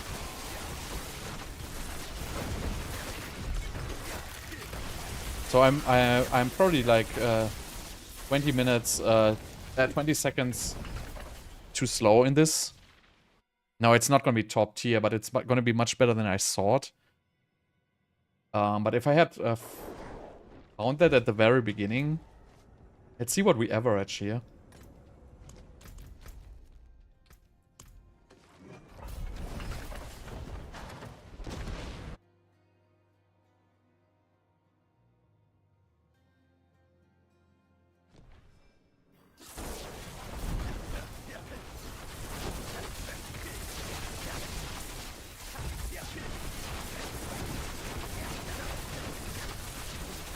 You can go much faster through this first. But that's what I mean. Like some of these deep style dungeons have like crazy elite density. Like these rooms basically have like 5 elites each. Pretty insane.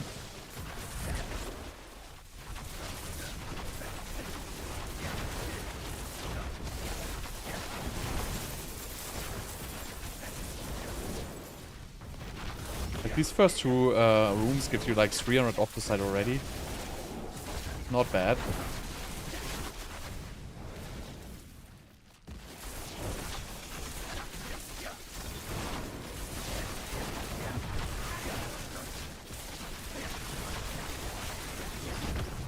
So I probably failed like in the very beginning to just clear like the room properly.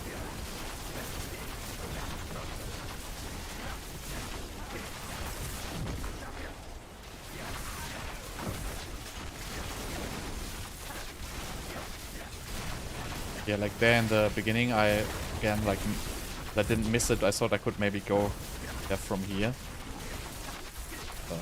So let's go back there. A little annoying to teleport here though. So I would assume there's, well, so I thought I would miss one here. So that's the problem with these door type dungeons, where you don't really know where you want to go. And then you waste a lot of time opening like 3 doors for like no reward.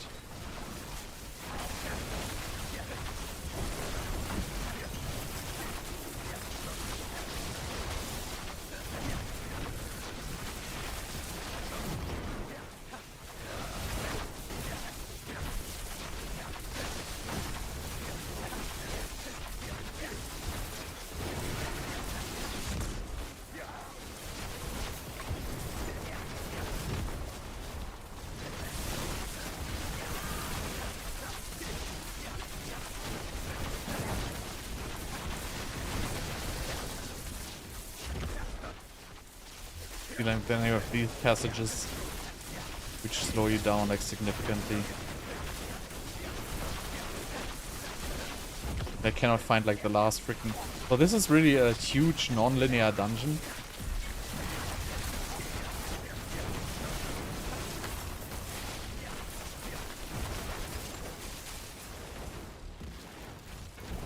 As you can see, this time I took like roughly 20 seconds less.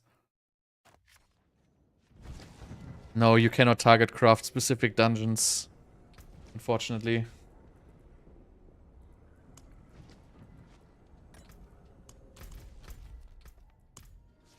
But if you have the list of top tier dungeons, basically what you do is you just fill like 2 stash tabs or something like that, and then you use the search function and just take out all the good ones. And just destroy the other ones, because usually you're gonna have way more than enough sigil dust.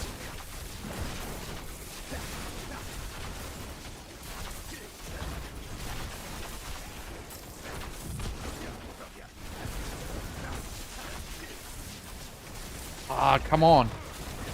But yeah, the doors are just killing me with my build because I cannot click them directly with the auto casting, which is just very, very bad for me in general to have doors.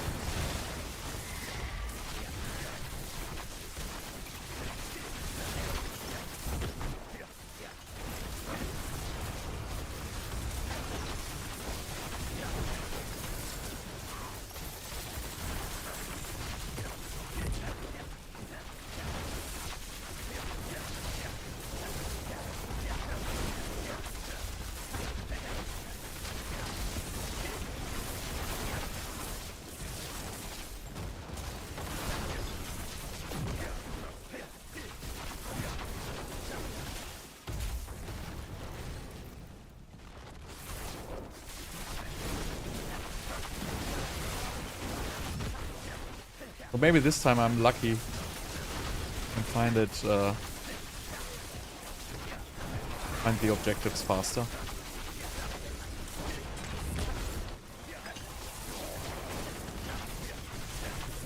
It always seems to look like the same, or roughly the same.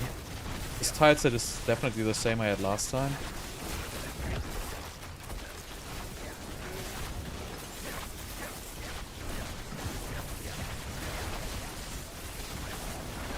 But this still, it has a shit ton of elites.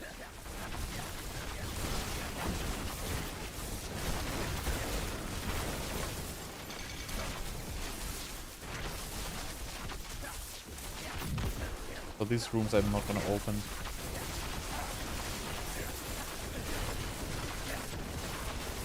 I want to clear out the middle because there's gonna be another one in here for sure.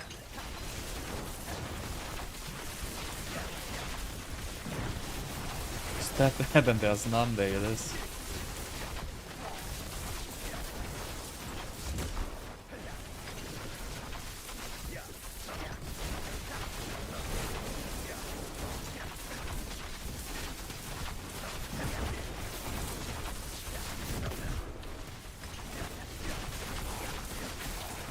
So there seems to be always like 3 in the middle, and then the other ones are through the sides.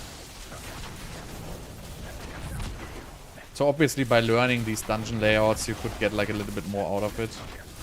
That's what you do when you know the S tier dungeons, right? You can learn their layouts.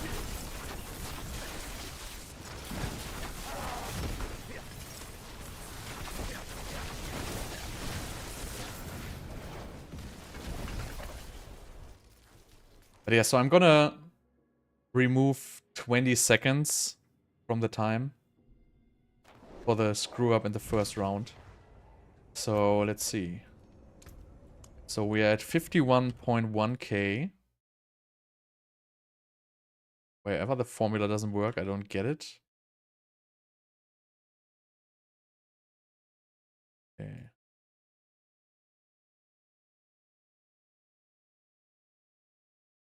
So 51 for, let's make it 9 minutes and 55. And we have 5 kill 5 and 2 switches or whatever. Doors many. Linear no. But you can see it's still, so this is still at 20k, so this is one of the higher ones still, even though it was so slow. Not as good as I thought, but unfortunately I cannot stream every day. My wife is gonna kill me.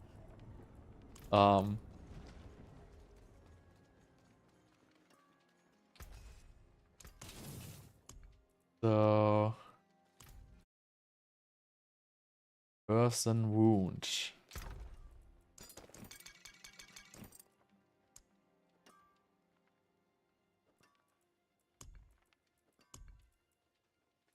There it is. In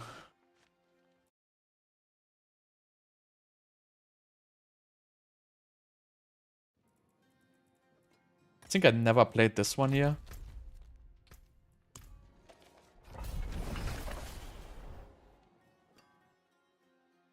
There's so many nightmare dungeons I've never seen. So weird. Well, this looks like a good dungeon, so already, because this this map is usually good.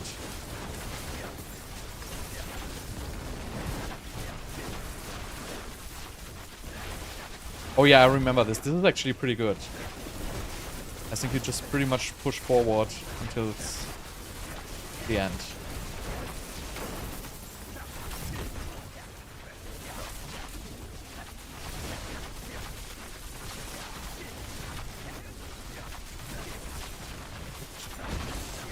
Where did that come from? Okay. Oh yeah, it spawns nice elites when you open the gate. That's pretty decent, actually. Let's see where it ends up, but this might be one of the better dungeons.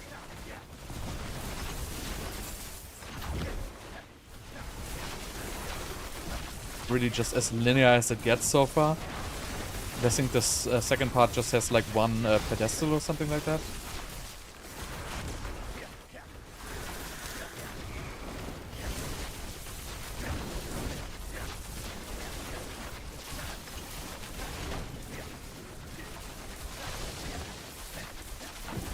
Oh, Animus. Animus is alright. It's not too many.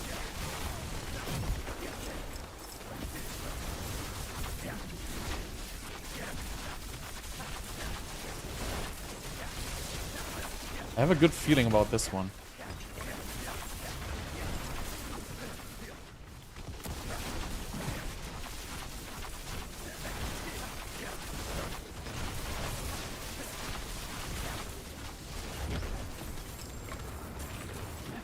It's very, very linear. Good amount of elites.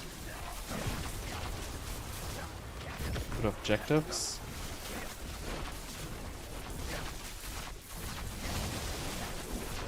Chief Marauder.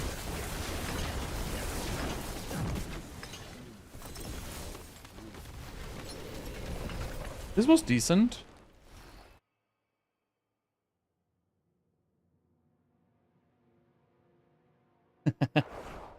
The same? Well, if it's the same, we would have to split days, right? 50-50. So... what was this?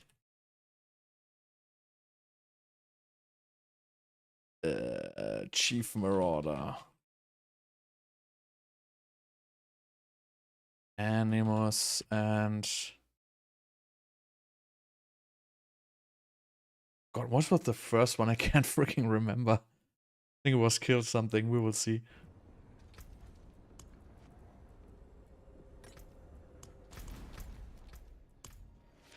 I think it was Kill 3 or so.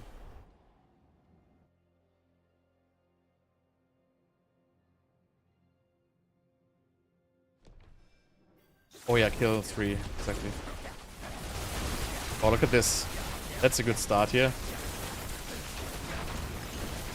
Very, very juicy.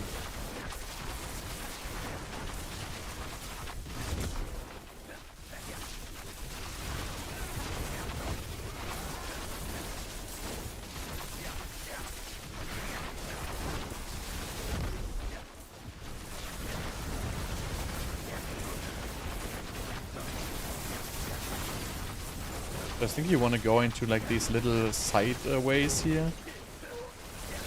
So far I found like elites in there almost every time. Okay, or you... Oh, this is the wall actually. Okay.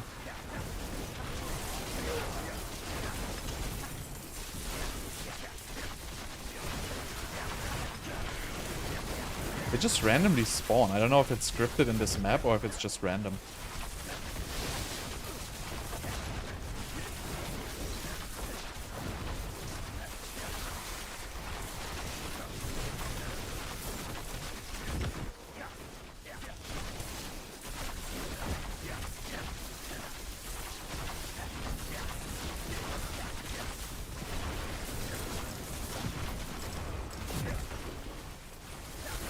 Okay, Butcher and Goblin. I don't want to get these guys.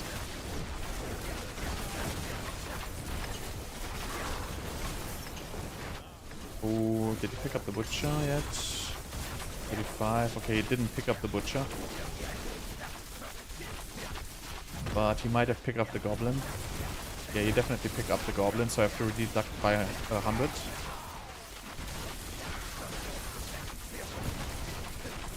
This time it's... Oh,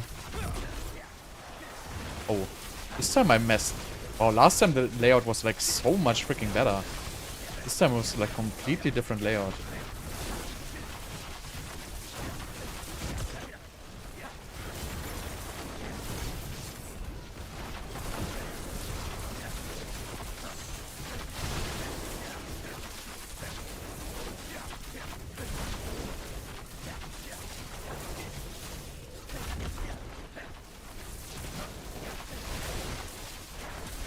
Tile sets are a little bit annoying. Teleport.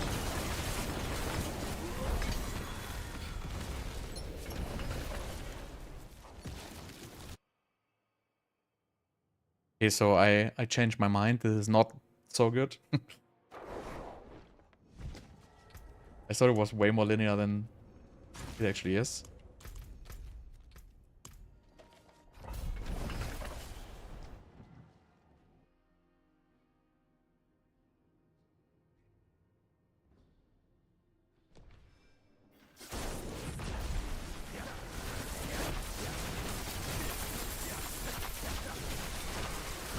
Even though this start area spawns like a lot of elites.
Was I really just extremely lucky with that layout?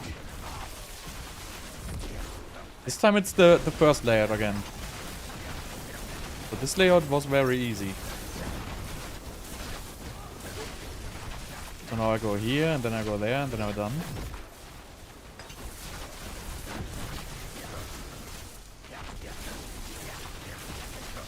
Okay. So...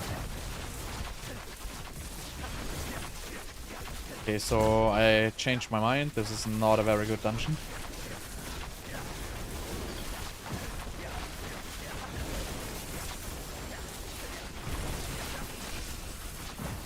Wait, so where's the third one now? Probably like there. Either there or there, but I don't think it's gonna be backtracking that far.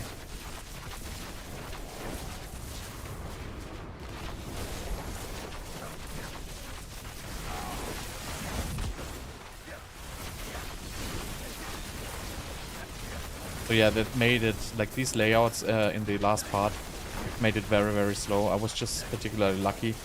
The first layout I had was like much, much better than these.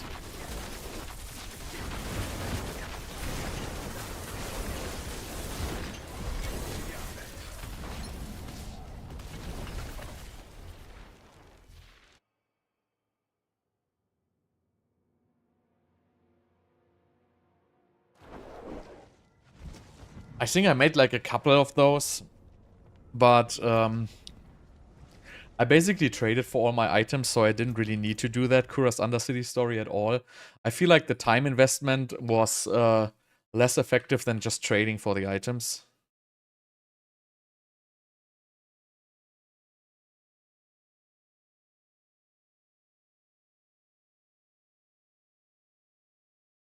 So how much do we have? 54.1. I mean, it would have been good if I wouldn't be so slow, but I was definitely too slow in this. But as you can see, it's definitely one of the higher tiers. So if I would have a little bit better layouts, this would have been decent.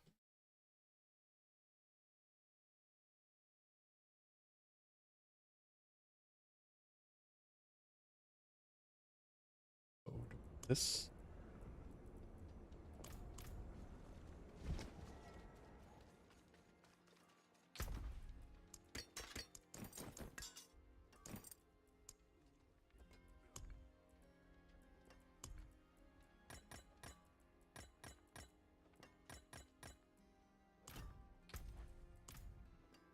Greetings, better than starting from nothing. Yeah, the layout. I think, you know, if you have like a left and the right, right? And if you do the right, it's the correct way and you get into like the, you know, after the right, you end up where the left already was, it's fine. But if it doesn't work the other way around, it's kind of strange. And also the dungeon is not easy to navigate because the paths are very narrow. And narrow passes are generally not so good to run because you're just gonna hit the edges all the time, which is gonna slow you down.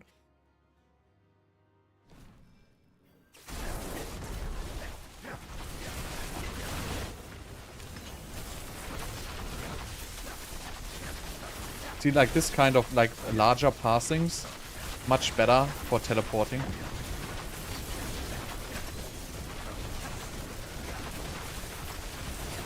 This is the good layout, I think. I found before in this Nahantu. This is just gonna have these huge tunnels, which are totally easy to follow. And you can just speed through because you're not gonna hit any edges. And that in general makes the dungeon much, much better.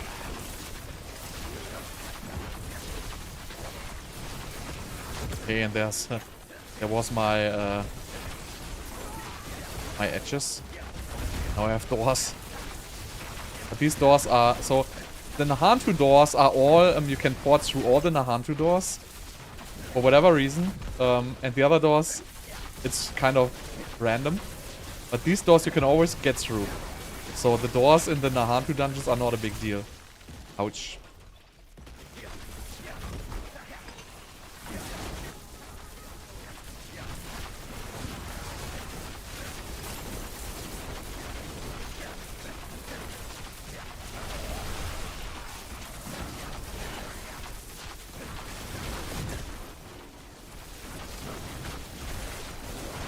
Also not that bad, honestly.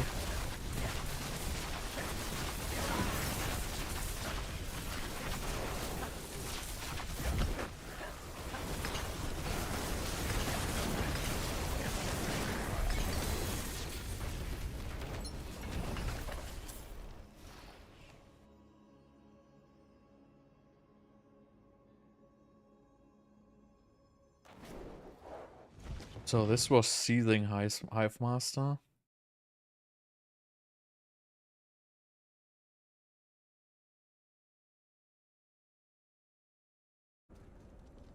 Well, that one's pretty straightforward.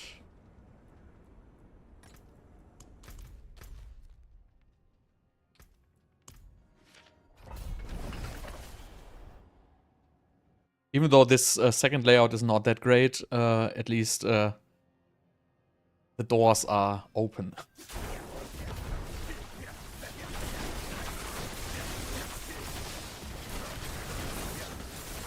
There's one Nahantu dungeon which just has this layout for the entire dungeon. That's actually pretty good.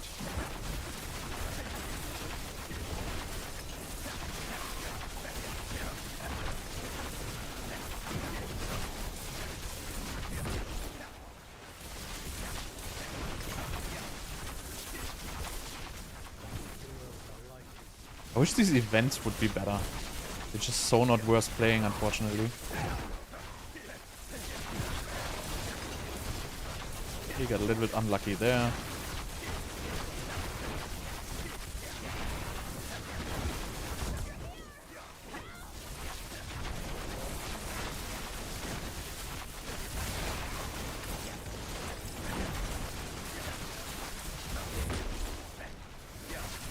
This one you can pretty much teleport through everything.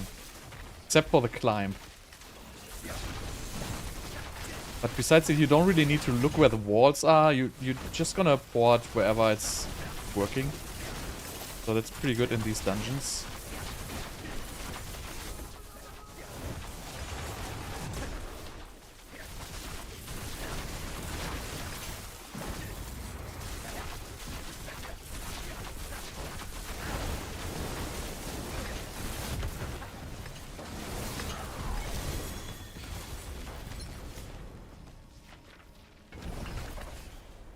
But yeah, doors. Oh, they should just remove doors. Totally no reason, so I don't need to do a third one. I guess this is 2 minutes per run, 2 runs each 2 minutes. That's pretty much saying enough here. 55.6k. So this is pretty much in line with all the other Nahantu ones. They're all pretty much very, very similar from a reward perspective. Always like this 600 to 700 range for like a 2-minute run, which is alright for a payoff.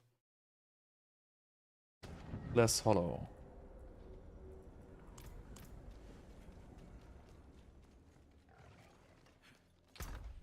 You're welcome, bro. Good night. Take care. Sleepless Hollow. There it is.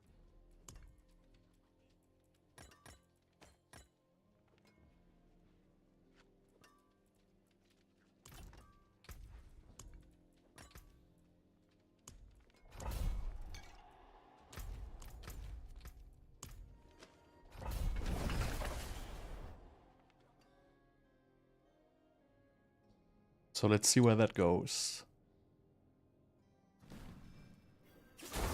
Yeah, this is also the good tile set again. This is like this large tunnels where it's usually pretty relaxed to port through. But this is also, I think, one which with these huge open maps.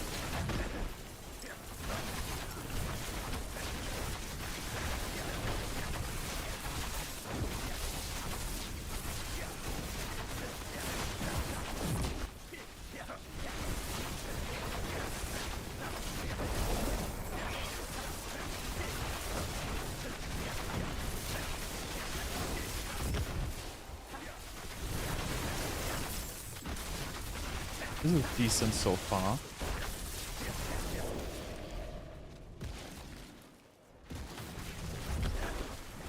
Also, why do they add like these little climb areas? It's just so unnecessary.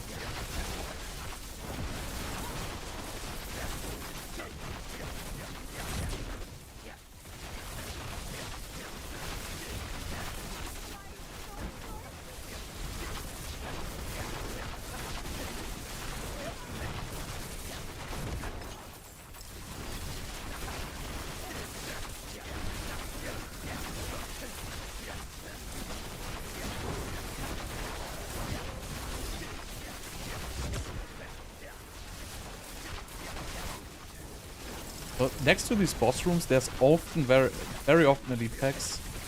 So always, if you have like this boss tile, most of the time at the right there will be an elite pack, or at the left, depending on how it's rotated. What was this called? Dark something. Forgot it. But again, roughly 2 minutes, so all these Nahantu dungeons are kind of similar from the outcome. And that's the thing I already experienced before. That's really not such a huge difference in these Nahantu dungeons whatsoever.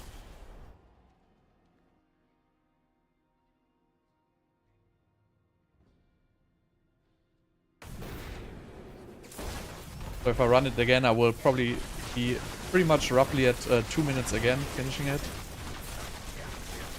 Get up.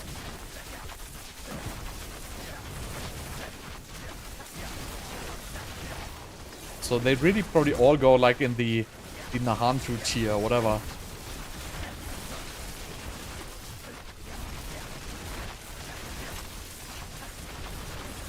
I guess these are only good if you buy like, if they fix the treasure room objective so you can actually see them.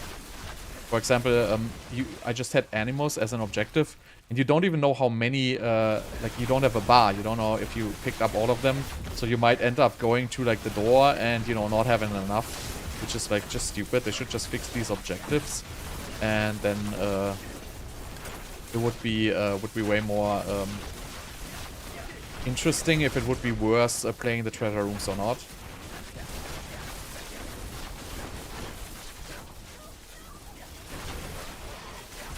But yeah, here I see very little elite packs again. Oh. That being said, I just spawned like 5 of them.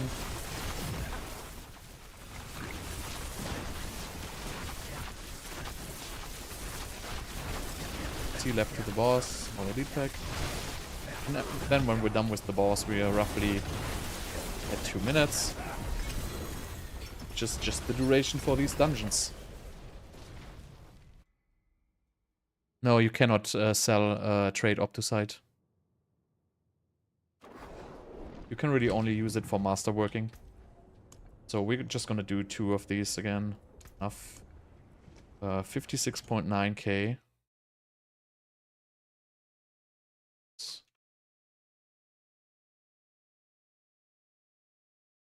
358.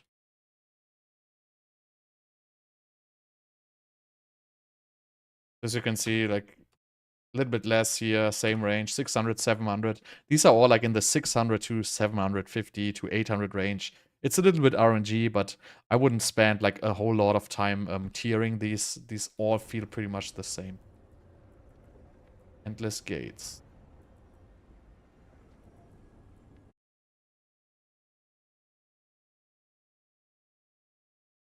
Endless gates.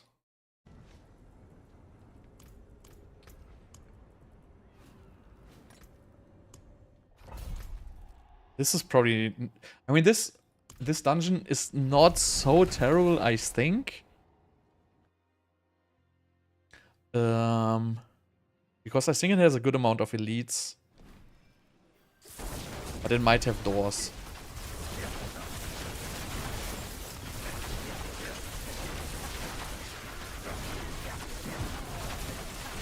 Starts with animals, that's good already.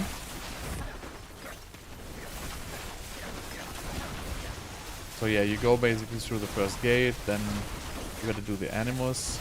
So these gates are not that bad if you can actually click them, but annoying. It's just still like a 3-second channel. You should just remove all these stupid objective channeling times. It's there for just being annoying. I cannot see any valid reason for having these channeling times on these objectives.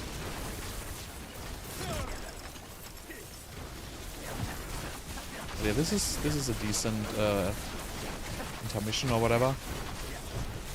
So you really just get like a lot of free elites here.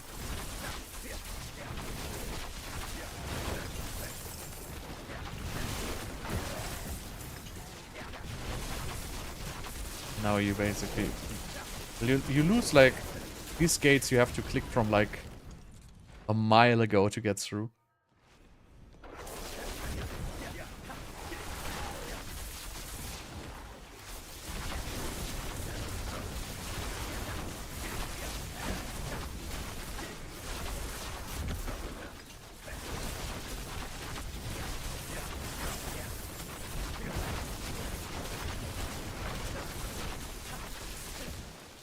I think now you have to kill 2 guys with backtracking.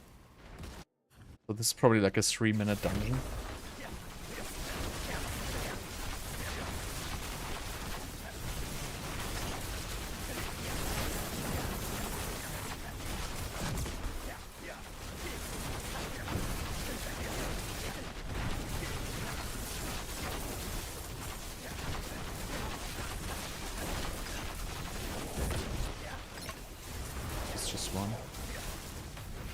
Ah, come on.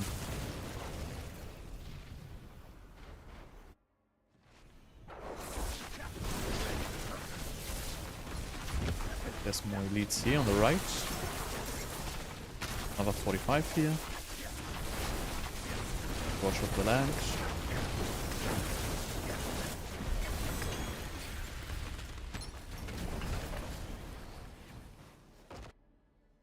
So this is probably gonna be like somewhere in the mid tier. It takes too long. Much porting time and stuff like that.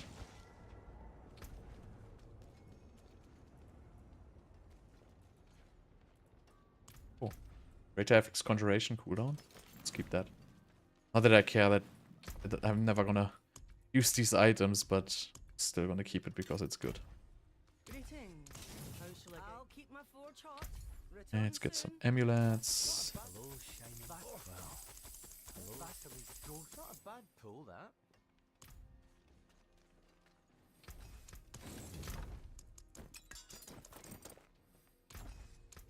My hammer sings on your return. Alright, next one.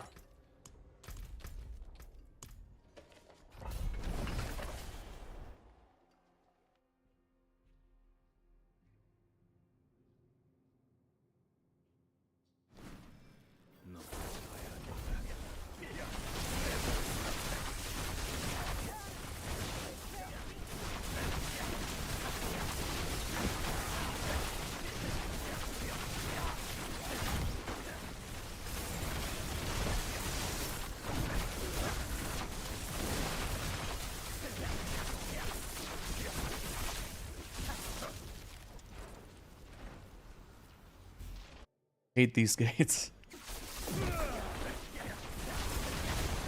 Wait, did I pick one with monster barrier and I didn't notice it? I gotta deduct some time there.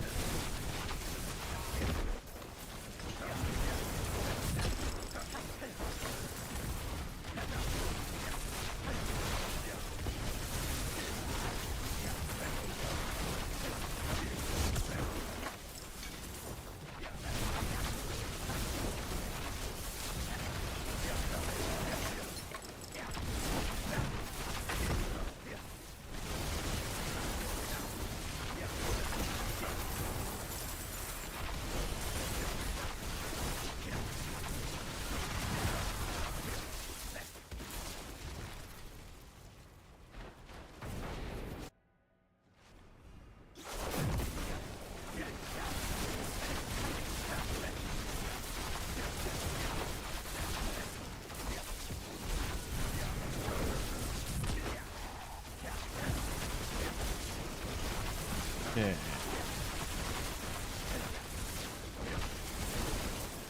Honestly, not the worst dungeon, but it's not gonna be any high tiered.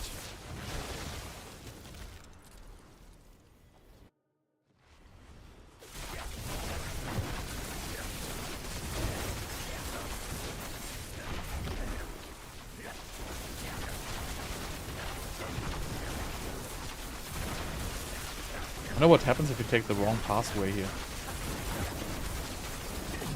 Or are you gonna backtrack all the entire dungeon?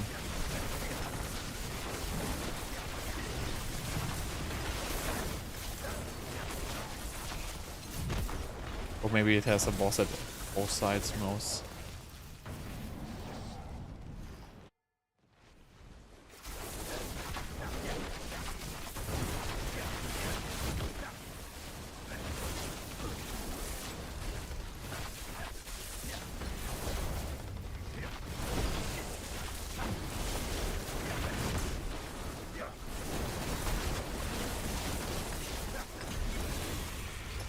So I'm gonna remove 20 seconds for the monster barrier.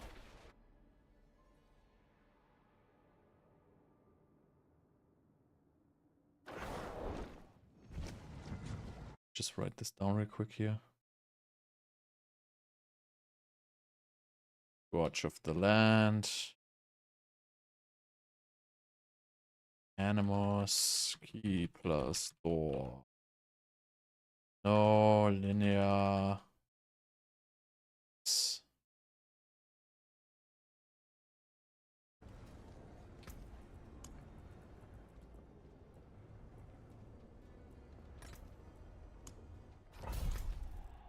How's it going? I'm still on the mission to do all nightmare dungeons. And I think it's gonna be like 90 in total, and I'm like roughly at 60 now, I would say. But it's going good so far. I soon can waste some Obducite again, because tomorrow it's gonna be Inferno. so I still can like reforge a Rasha ring to get like triple core skills. So that's gonna be a decent thing to do with all these Obducite here. Nothing is gonna change. I mean, except for the high tier pit pushing builds, just get like a little bit of extra fire damage. You get a little bit of a buff for the fireball build with the new flame feeder. Besides that, nothing is gonna change.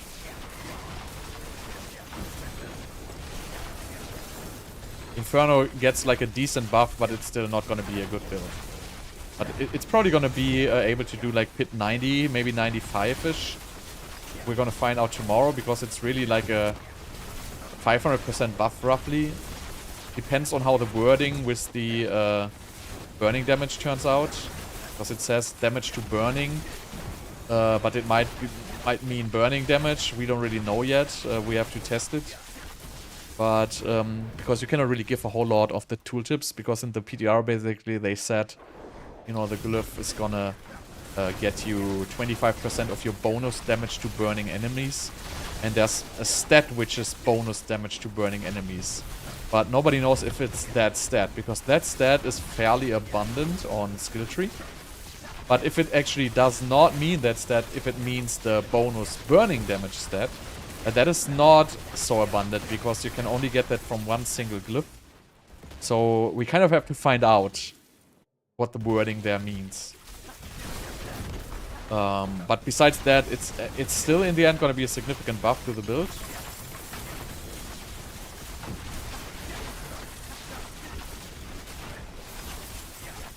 But yeah, it's then somewhere in between like 400 and 600% buff to the build.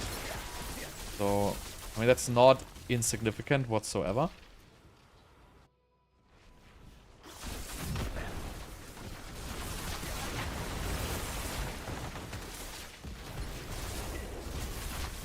But the other builds are fairly unaffected by it.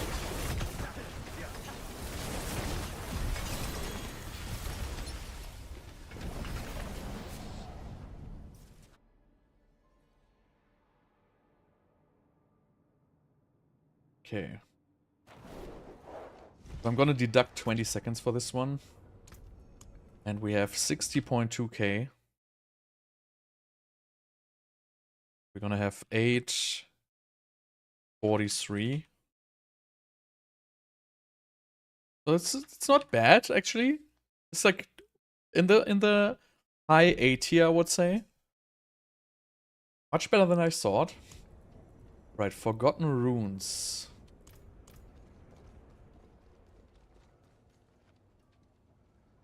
Yeah, I mean, I don't think any of the builds are gonna change except for Incinerate, and the build is also not really gonna change, but it kind of depends how it's gonna be played. But, you know, the build just gets a huge buff. I don't think the playstyle or anything changes. The build is still freaking slow. So you can only use it basically to push high tiers. Like, there's absolutely no speed or anything in that build, right? Forgotten Runes is Kyrgyzstan. Kyrgyzstan.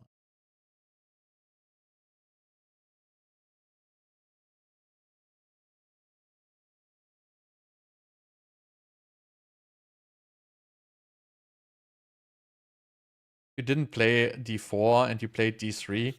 At this point, I would probably wait for Path of Exile 2 on the December 6th. You don't want to engage into D4 in the middle of a season.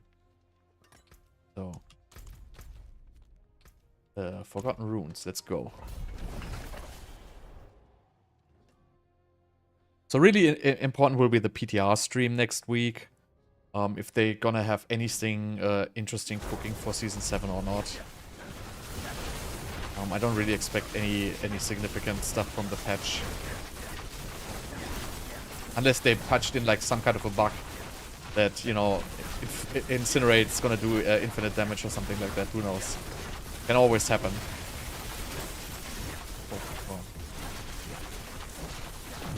What is this? This doesn't look so bad right now. This looks like a decent dungeon.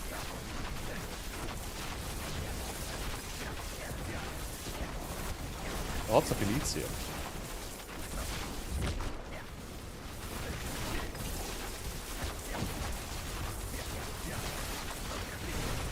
Oh yeah, this is this room. I could swear I already played this.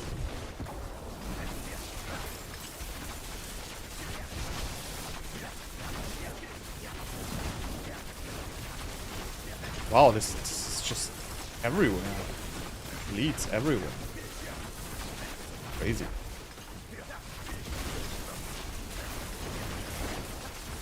Ah yeah, this is the huge dungeon. Hate this already. I must have this on the list under a wrong name or something like that. I'm 100% sure I did this already.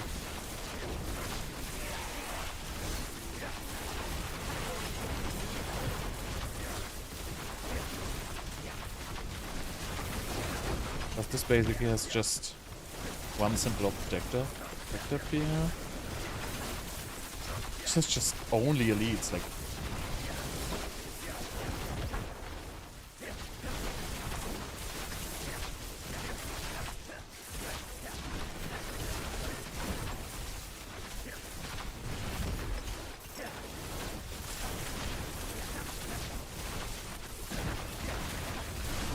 But this doesn't stop. So there's the boss. Let's do this room because usually it has like large elite packs.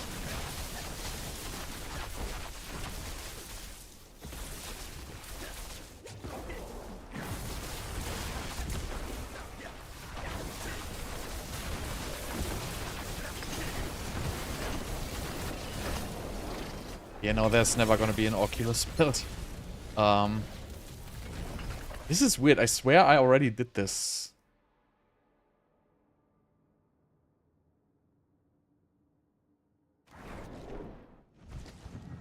Forgotten Runes.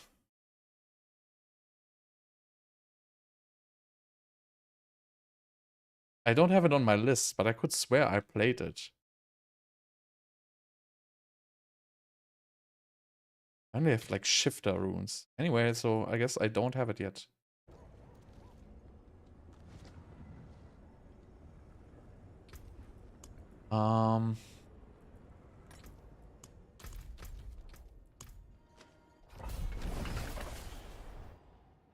So as long as they don't change Oculus to target with their teleport, it's never going to be viable. Because unfortunately teleport has a limit to its cooldown reduction. So as soon as you reach like somewhere around 1.5 seconds or whatever with teleport, you cannot go any lower. At some kind of, I don't know how many ranks, at like 15 or 20 ranks, it basically doesn't lose any more cooldown.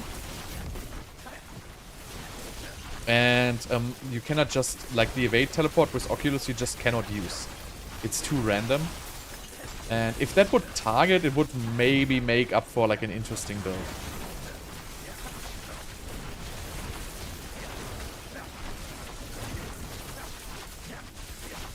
Yeah, I think the base cooldown is like 2.3 seconds or whatever.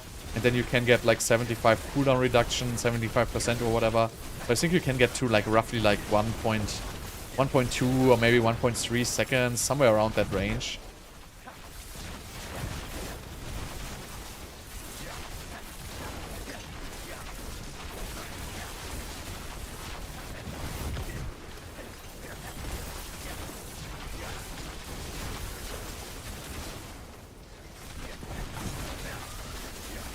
Okay, I gotta remove 20 seconds for this one, for the barrier once again. This dungeon really just is like an elite fest.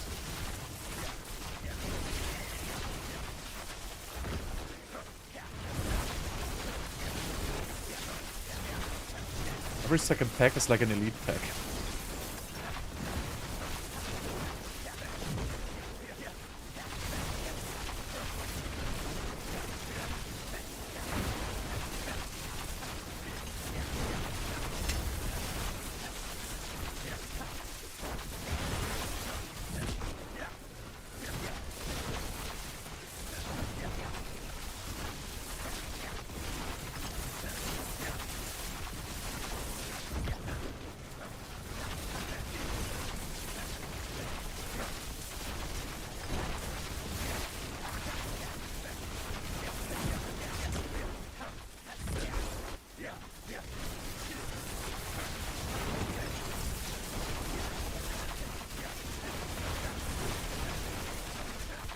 Okay, this time was not so good.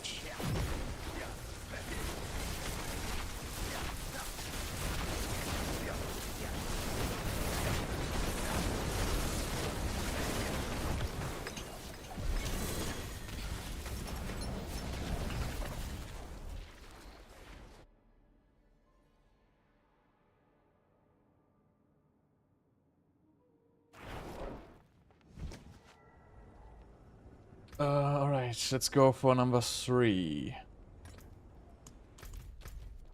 It's so weird, I could swear I already did this. But, you know. Just gotta be one more off the list. I hope the Nightmare Dungeon rotation next season is not gonna be so majorly different to this one here.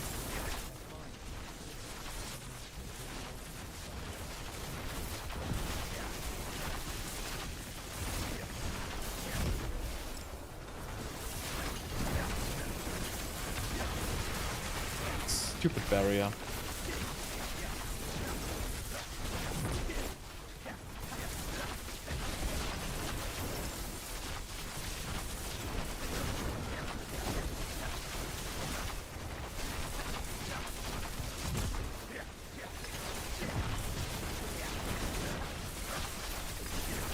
What was the boss in this? Sliver. Yeah.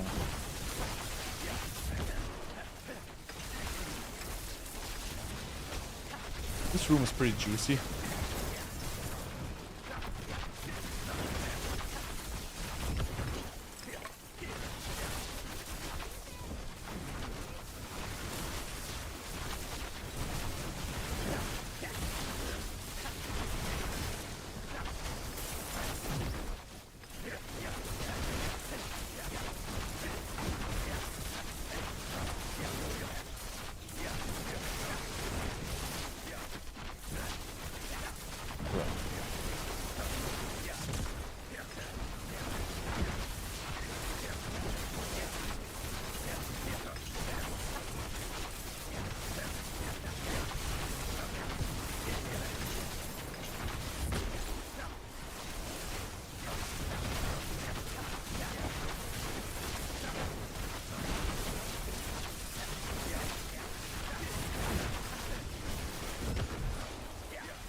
Go.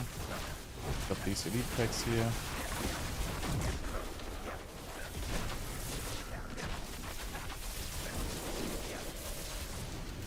I hate the precise clicking. Completely killing my flow.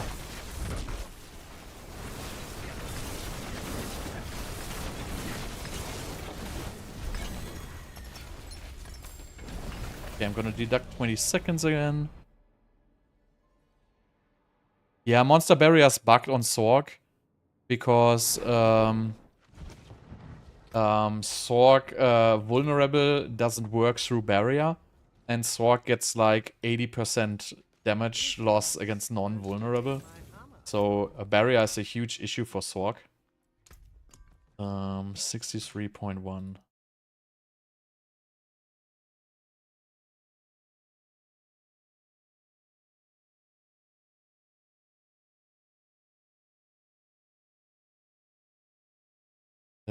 What was this? One pedestal. So this is, yeah, was okay. Not the best one.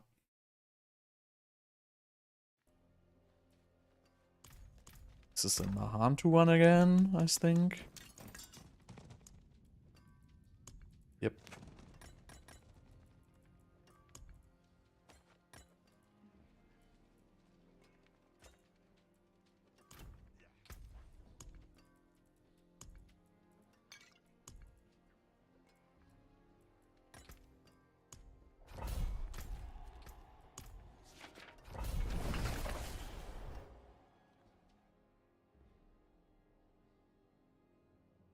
You think any dungeon of these Nahantu ones is fun? I feel like they're all the same. I don't know.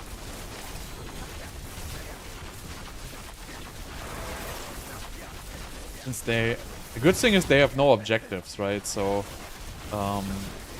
but they differ very much in the layout. So this one, for example, is one of the better layouts where you can like freely teleport.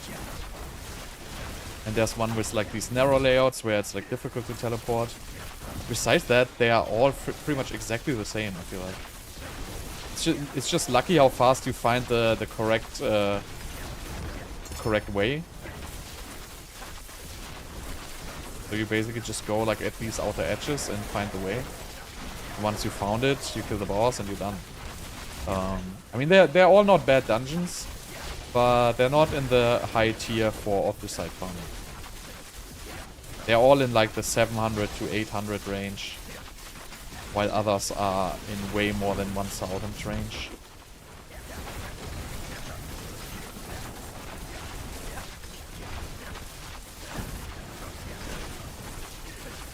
I feel like the pack density in these is just very low. In general, they have very low monster density, these dungeons.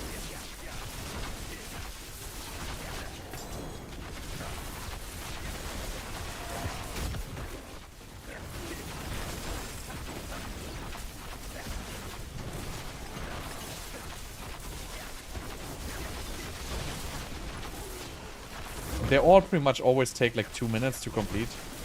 So that's kind of like the... except for you have like one of these stupid bosses, which take longer.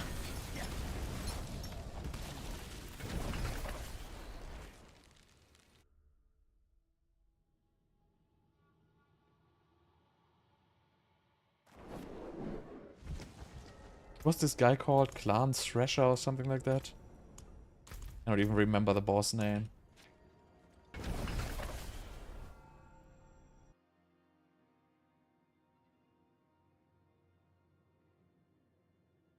But, I mean, they're not longer than the other ones, though. They're just less rewarding because of less elites.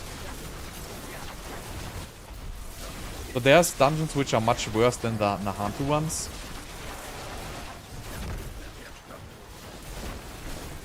But maybe if they fix the objectives next season, these might be worth it.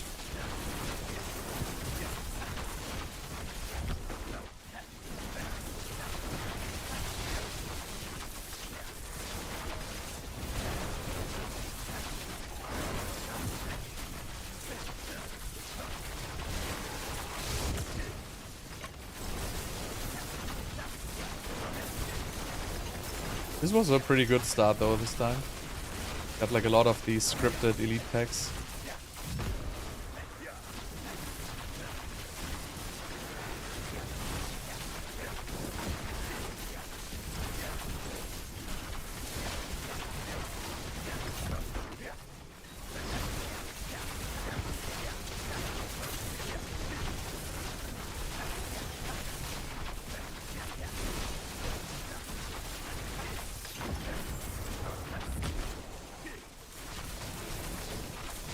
But yeah, I mean, these are definitely not the better ones. But, you know, if you're like in the beginning of a season and you don't have like an infinite access to like sigils, then these might be worth playing because, you know, these are definitely not bad.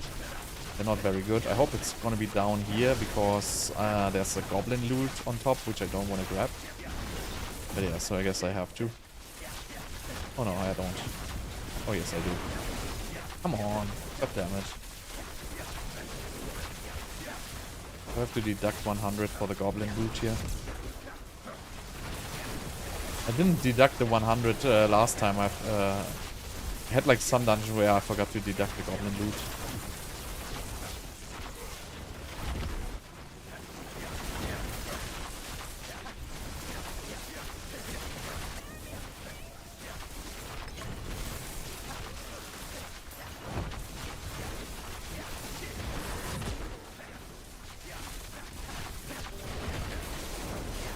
Starless Rasha.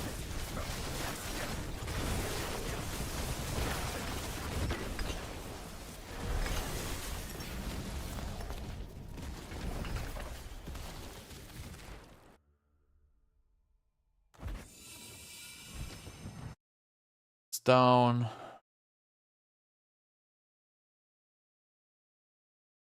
What was Forgotten Runes? The boss. It was Slither. Okay, I'm gonna do one more of these.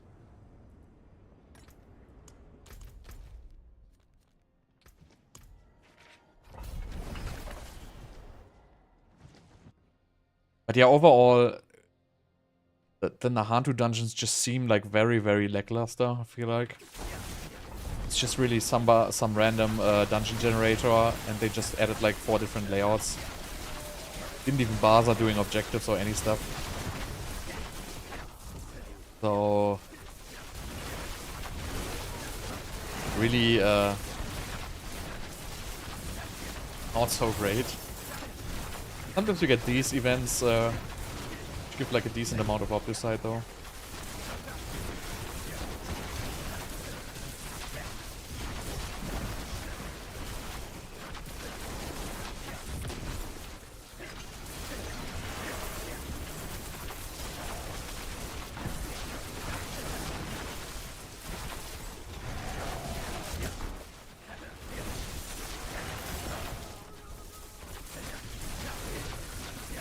I wish the pet would just loot freaking faster. It would make this so much more enjoyable if the pet would actually loot that shit.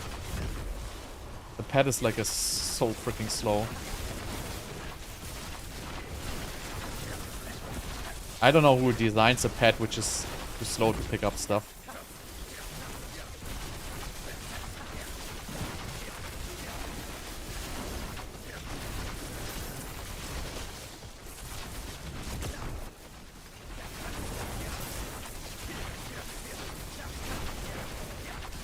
Oh, come on.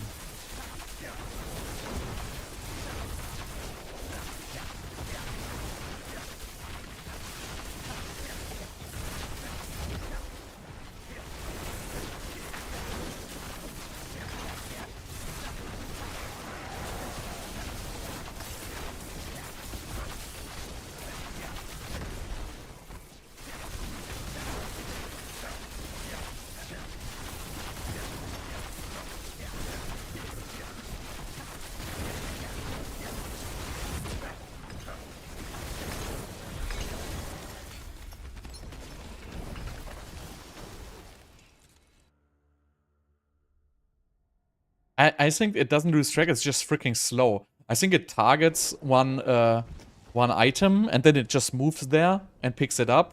And then it gets to the next one and next one. And I think sometime after teleporting, it kind of moves towards you. But it just moves very slow, and that's why it picks up one item after the other. And I feel like it also doesn't have the best algorithm to pick up these in a logical order.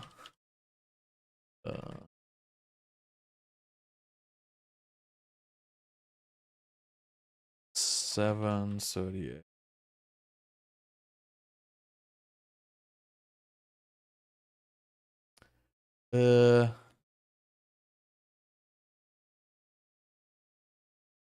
This is actually, I have to deduct 100 here, so 6, 5, 700. This wasn't too bad, honestly. Is it accurate? 65.8. Okay, range. Usually these are shit, but this was actually decent.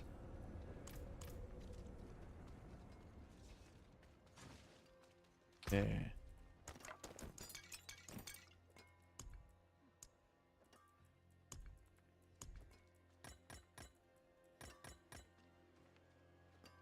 I think this one I never played as well.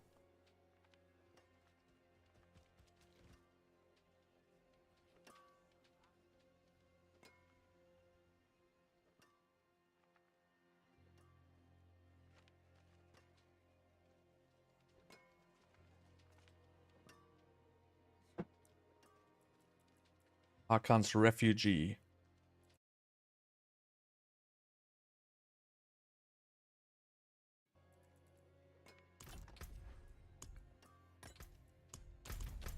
Yep, never played it.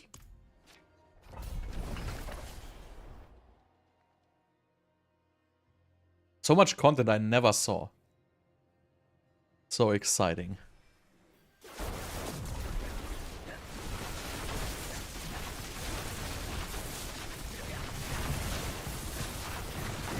Okay.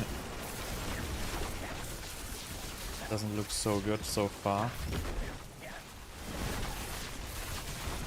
Double ancient statue, never a good situation to be in.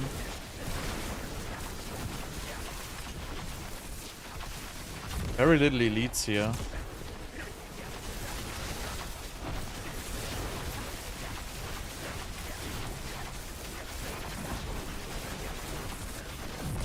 Very little. I think I didn't find a single pack yet. There's obviously the second one. Oh, first pack.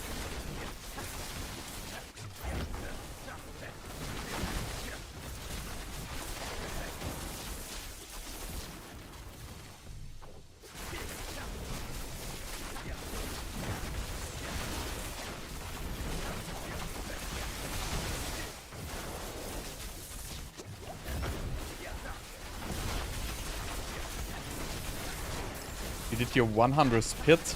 Do you get an achievement or did you count those by hand?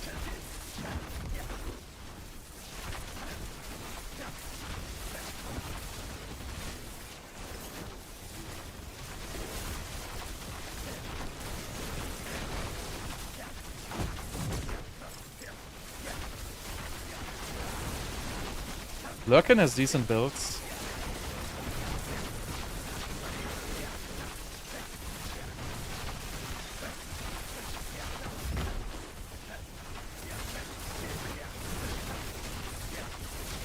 Wait, so this is kill 3. 2 pedestrians and kill 3. This doesn't look to be a very good dungeon, I have to say. Well, at least it instantly ends on kill.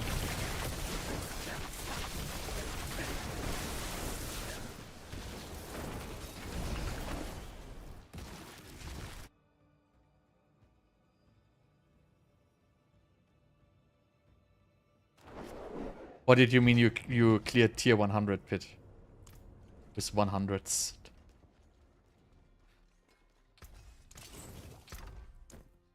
Greetings. Better than starting from nothing.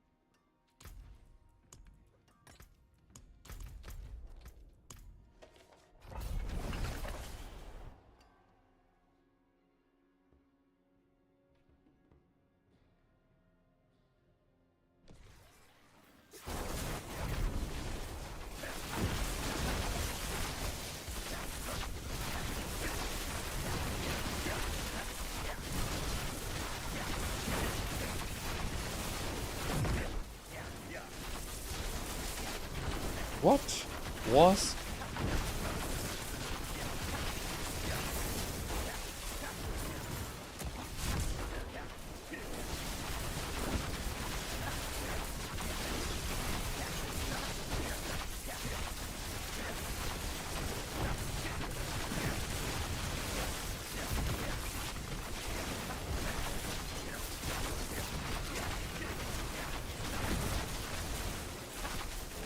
I hate this layout. Just keep hitting like these pillars.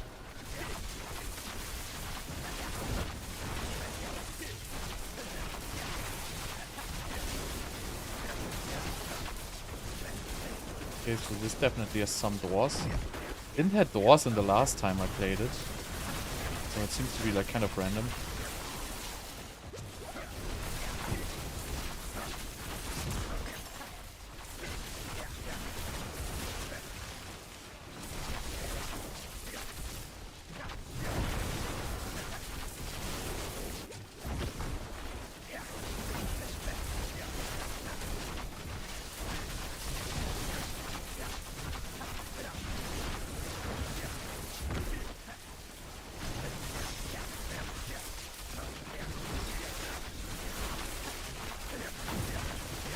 Yeah, this is like a very wide open map with little elite density, so it's definitely not a good dungeon.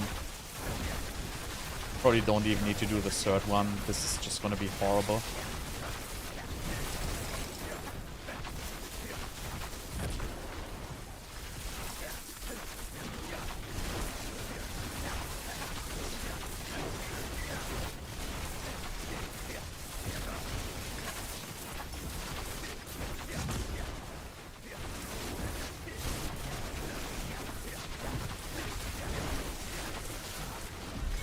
I mean, I guess it's relatively short, so I guess we can do the third one.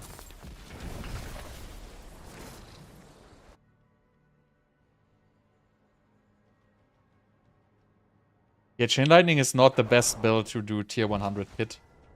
It is just weak.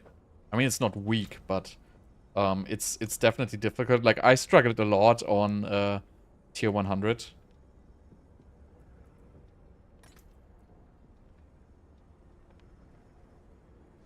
Yeah, just I run Subo just for speedrunning. Just for the map highlight. That's correct. It's very beneficial in speed farming. You really need to know where those packs are. Otherwise, you're just gonna be horribly inefficient. You don't know where the packs are. Usually, I don't even look at the... I mean, it depends a little bit on the map, but most of the time I just look at the minimap and just port by looking at my arrow on the minimap. Which is like so depressing that we don't have a map overlay.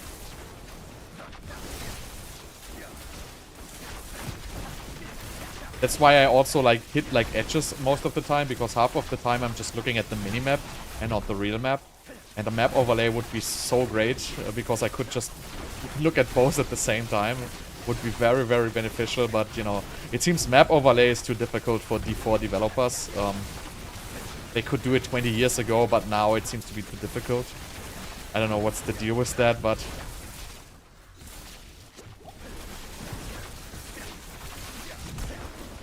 This was fast.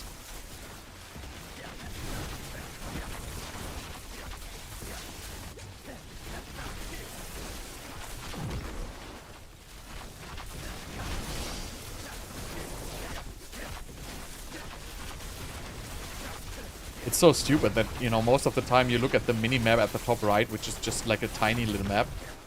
I don't know why it has to be like that. I really don't understand why, you know, Bliss keeps like making these steps backwards. Like the map overlay was like such a substantial part of D2 and D3.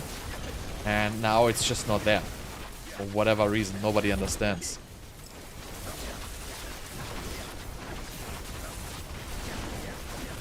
But there's absolutely no reason not to have a map overlay. Like, every ARPG has a freaking map overlay.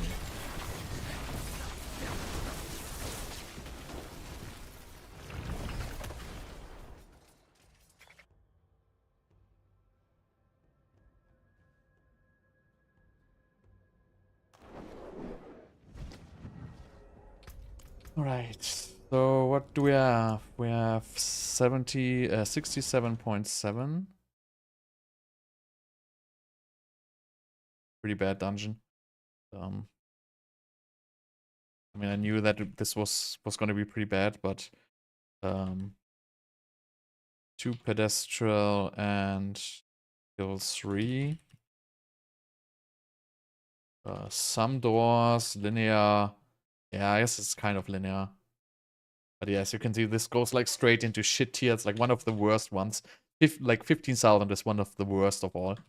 This one is probably good. I haven't run this a lot of times because I didn't have a lot of these. But Vile Hive, I think, was a good one. It was a short dungeon with good monster density. Oh no, it's not. Actually, this is the Nahantu one. It was Hive Nightmare was the good one.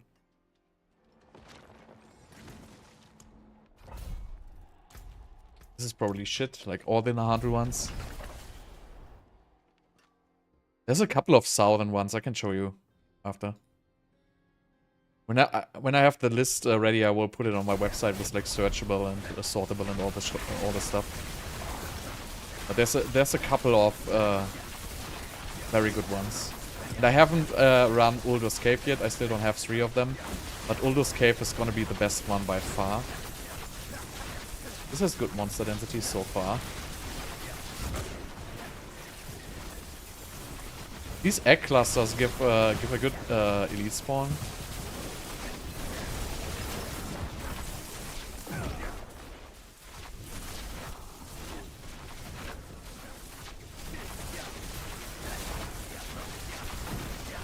Yeah, like why give players the chance to mess up what they want to mess up, right?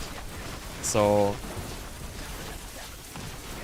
I don't understand. Like, it's just something, you know. I get it. There was no time to develop this, right? This game has just been in development for like 10 years, and they just didn't put in like basic stuff like a map overlay or freaking armory or whatever.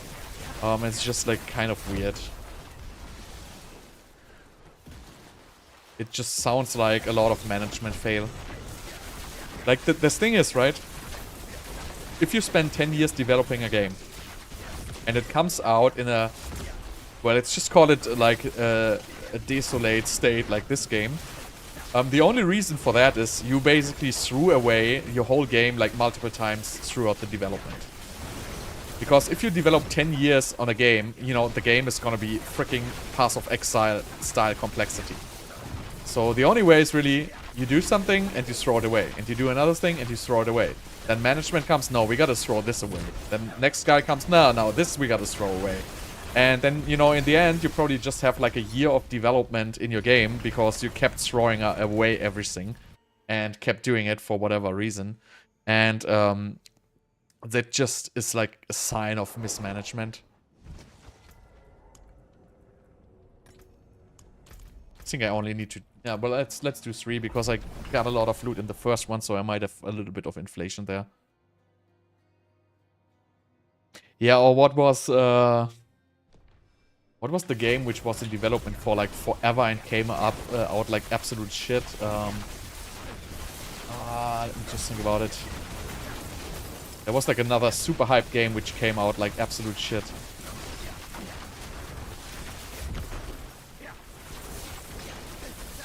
Can't remember what it was now.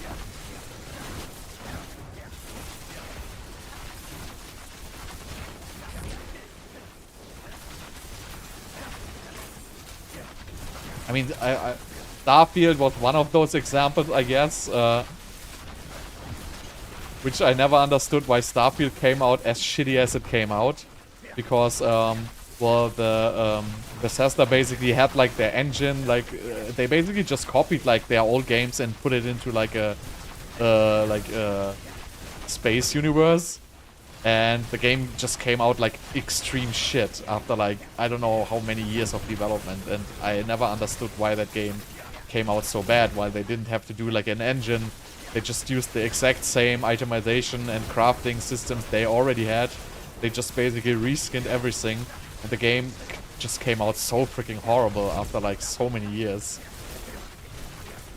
It's really hard for me to understand some of these things.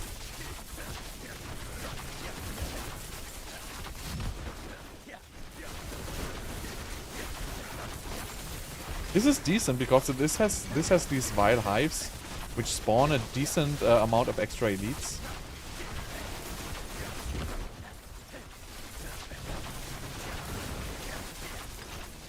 Well, this might end up netting a good amount.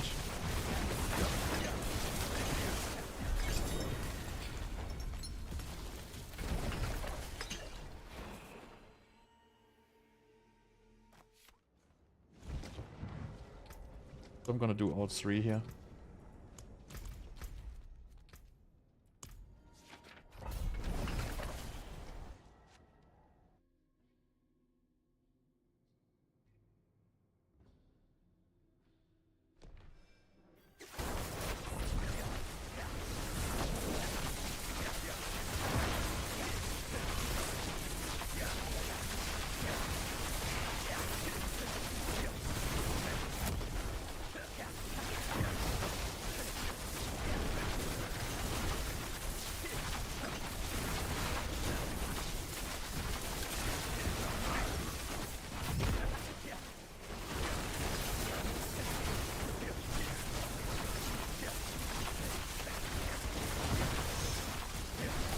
Yeah, all these tile sets are like so repetitive in all these new dungeons. Oh god, that was the absolute wrong way.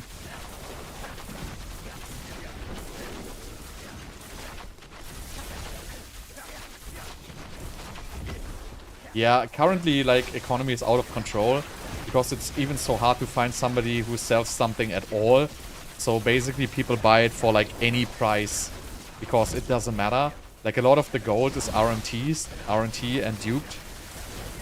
So if you, like, go on freaking random RNT website, you probably get, like, right now 100 billion gold for, like, $10 or something like that. So the economy is, like, so freaking inflated.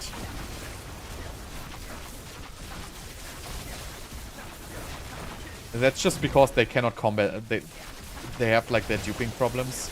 That's completely destroying the game's economy.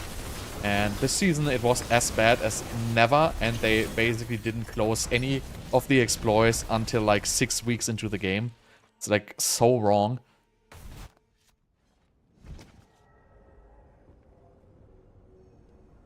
You don't have targets for 10 seconds, you're out of mana.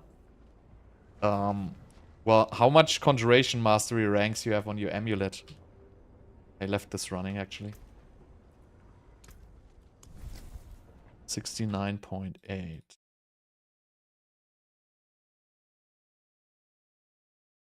So let's just deduct like 10 seconds. Roughly that, bros, probably.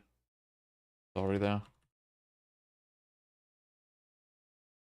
So yeah, it's okay. 20k, that's a good range, right? Then you should not have any issues, honestly. Do you have your greater FX resource generation on your pants?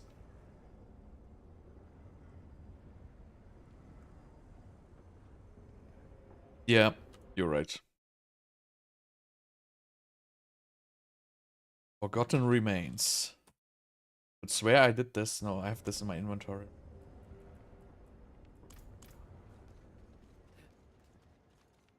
Then you should not be running out of mana.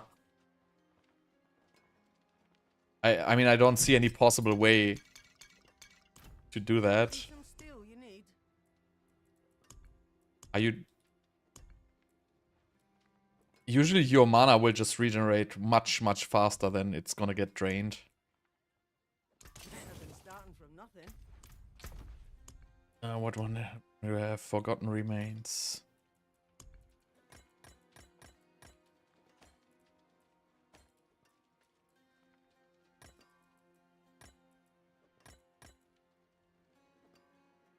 Attack speed. I mean, you should have decent attack speed. Are you running Overwhelming Currents? That really helps.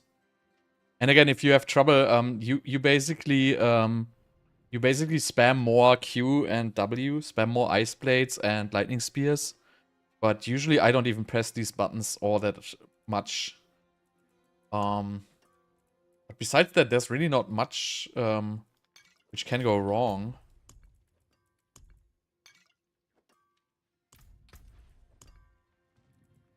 You can always go for Resource Elixir if you're struggling.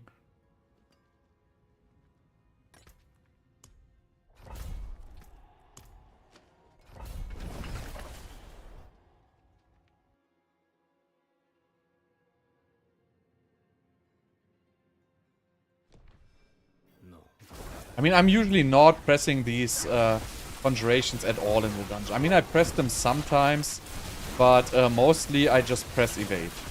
But I still, you know, keep pressing them once in a while. You can see. But mainly you know, I'm just holding Chain Lightning and evade, and both trigger my Unstable Currents. And because I run Overwhelming Currents, I basically just get an absurd amount of Lightning Spears. As you can see, I have like 10 plus Conjurations up all the time. And that usually just fixes all kind of mana issues for me.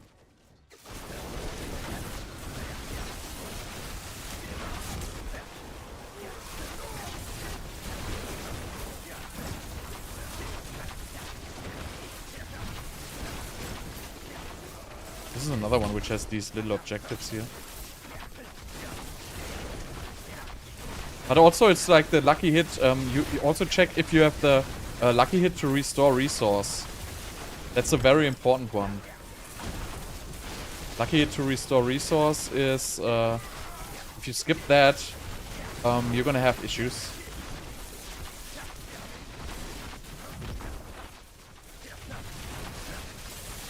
Yeah, I mean, you should always spam, but usually, I mean, I don't spam conjurations all that much. I mean, I cast them when they become available. But mainly I do it for enlightenment, right? So you basically wanna press your ice blades all the time because you need them for get your enlightenment up. Come on, animate longer. Bloodborne.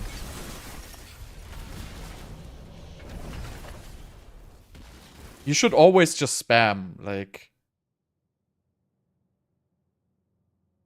Yeah, but you should never not hit mobs in this. But I don't have trouble, I mean, I cast these all the time, right? Don't get me wrong. So you want to have an amount of conjurations up.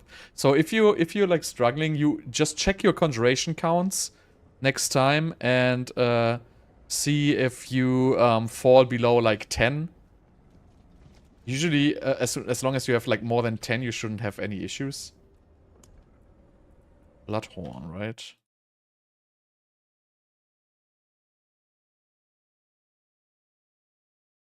Is Chain Lightning better than Ball Lightning? Yeah, Ball Lightning is shit. It's not a playable build. If you were referring to a Ball Lightning Lightning Spear, the Ball Lightning Spear variant is better for like pits, but it's not as good for speed farming. For speed farming, lower levels like Nightmare Dungeons or lower level pits, Chain Lightning is much better.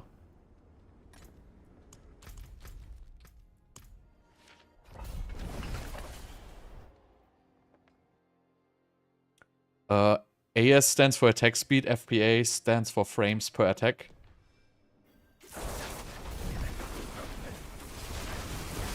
So basically 28 frames per attack means you roughly attack 2 times a second.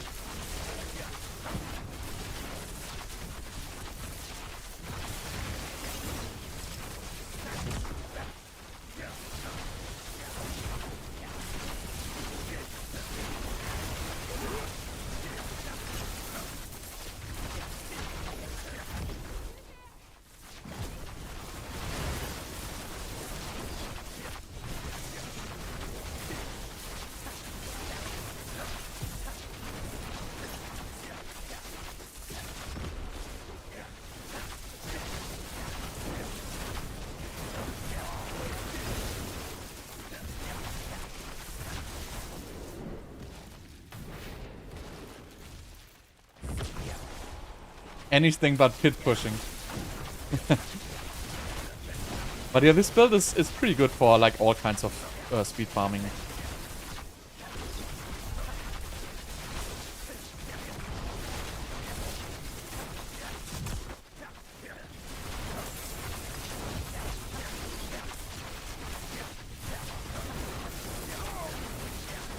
Hello, 15 million elites randomly spawning on top of my head.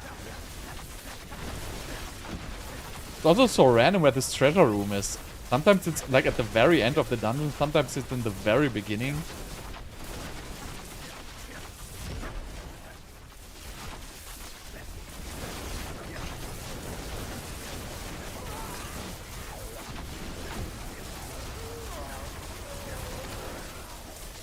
But this build cannot even clear 90. I mean, it could probably clear 90, but this is built as a speed farming build, so this is not supposed to do tier 90 pits at all. Yeah, even 85 is gonna take like probably like 4 or 5 minutes. So if you want to speed farm pits with this is like 75 farms pretty good with this build. So if you're like grinding for Paragon, this farms pretty good on like tier 75. Thoughts on Frozen Orb? Frozen Orb is pretty much dead because Winter Glass is just too much of a damage loss at this point. Because you don't really need the extra conjurations from Winter Glass, and Frozen Orb itself doesn't do damage.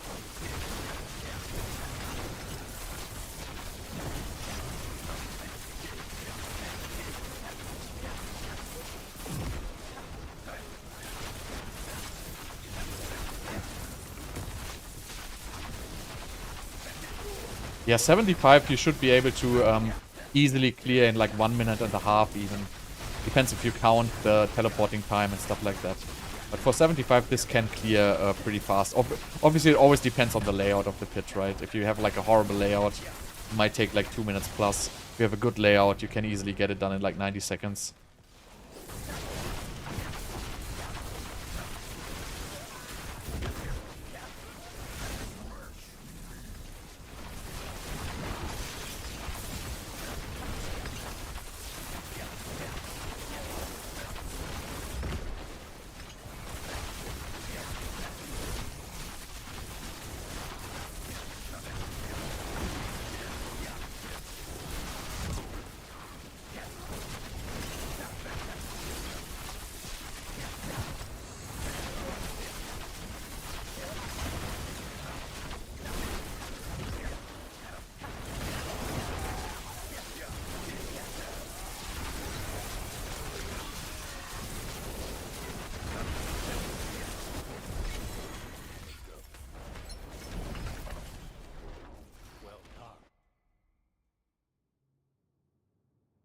Yeah, I have a build guide for this, but you want to check my YouTube channel. It's like the speed farming chain lightning build. Okay, so what do we have? 72. Just like any other Nahantu dungeon, basically. 636. These are all like so freaking similar.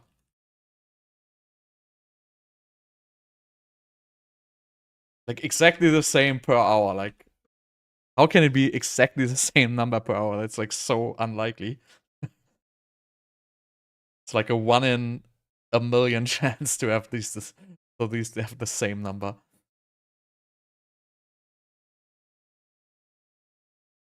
Yeah, I don't want to kill the butcher. Because if I kill the butcher, I get 250 Obducite. And that's gonna basically so my results are not gonna be accurate if I do that. So that's why I don't kill the butcher and I don't kill goblins and stuff like that. So I wanna avoid them. So in a real scenario, you would make more Obducite per hour than I'm making. I'm just doing it for the reason so I can compare this.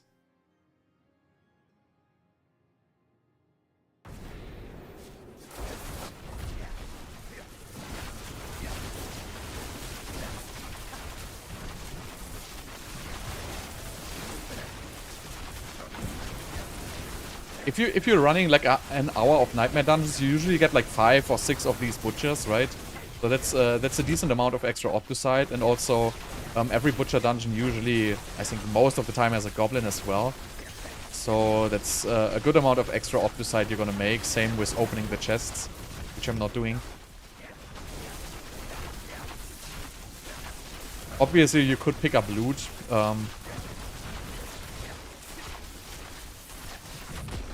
But I feel like picking up the boss summoning materials, I don't even do it in Nightmare Dungeons. Because I get them delivered to my stash. So if you just clear your stash after you drop boss materials, you usually get most of them. And picking them up just takes so freaking long. Like I have to do like 5 precise clicks to pick up the boss materials. And it's really an issue because it's kind of, you know, I'm getting out of the flow there. Oh, that was fast.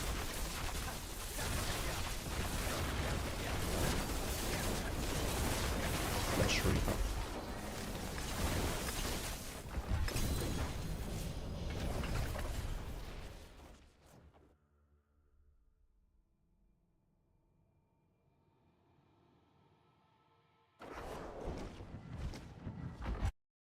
Flash Reaper.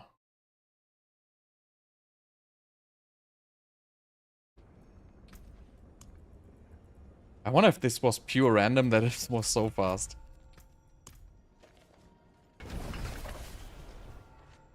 Or maybe this dungeon is just shorter. Who knows? We will see.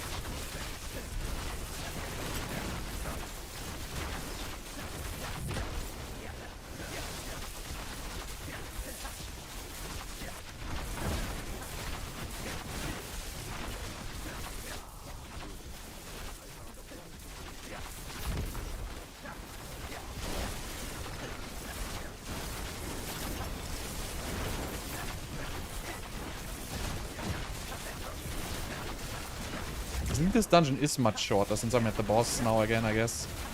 After this tunnel here, yeah. But this is a very fast one. Which doesn't mean that it's good. By no means.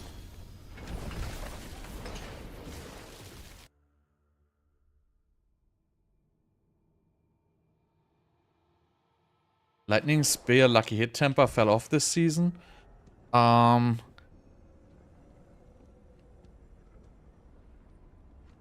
It doesn't matter anymore because you only have 12 lightning spears, so the value of it is majorly decreased. It's basically the story, and you don't really need the lucky hit at all because the extra cooldown reduction from the Winter Glass doesn't even matter because you needed to stack these massive cooldown reduction to get like 40 or 50 lightning spears up, and since lightning spears are now kept at 12. All these lucky hit mechanics with Winter Glass do not really matter anymore because you're gonna be at maximum lightning spears all the time anyway. So there's absolutely no use to put any extra lucky hit on your lightning spears. It's basically the reason.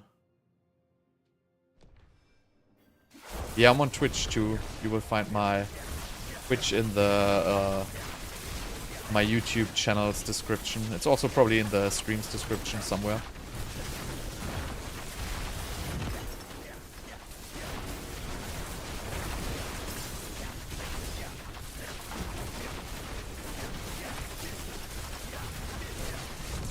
So this is an interesting dungeon though. I wonder why this is so different from all the other Nahant ones. Because this all of a sudden is like very, very short. And much more linear than the other ones.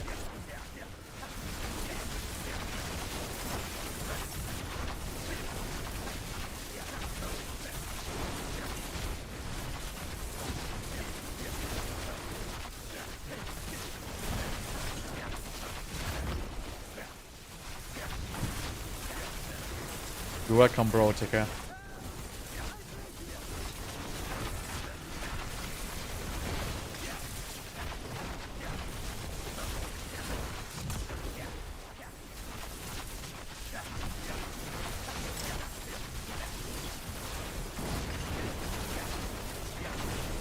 Right, I missed something there.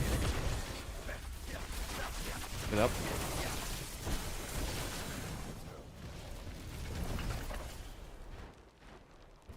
I feel like I did this dungeon before as well, but this is so weird. But they're all so similar. So that was like Remnants of Rage, and we have 33.8k. 73.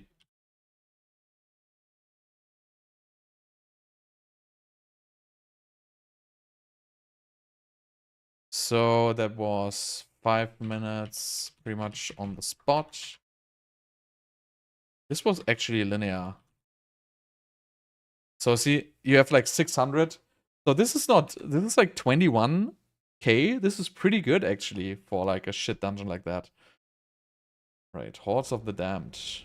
I think I have these in my inventory, yep. This is Kyrgyzstan. See, only these to go, and there's probably some more, but I got a good chunk done now. You say. These I don't have a full sigil, so I have to craft. But yeah, we're on a good way here to finally finish this. Let's just call it torture. They never played Hordes of the Damned.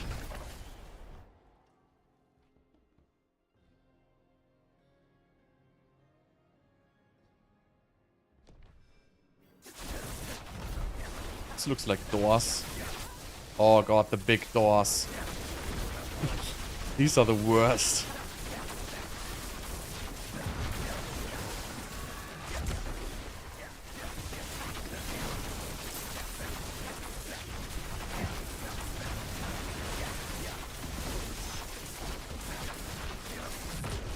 Wow, this is... Oh god, I don't even want to finish. Oh god. How many?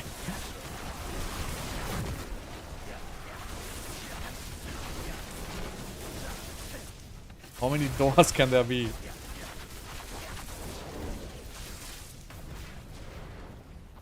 Okay, this probably goes straight into shit tier. Probably I would just do a single one here, honestly. This is just so bad. There's no way this is gonna be anywhere even remotely viable. Even though we already killed the 2 objectives. Oh yeah, now I have to even backtrack. I remember this dungeon.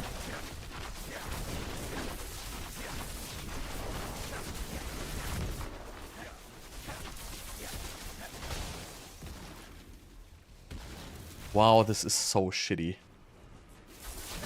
And even from here I have to backtrack through the entire goddamn dungeon. Wow, and another big door. Wow.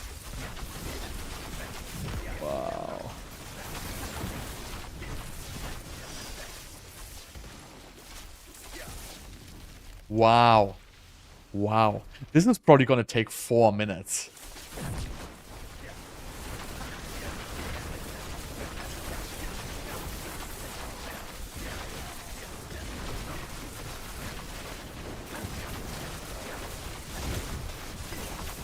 And I'll backtrack again. Through the entire goddamn dungeon.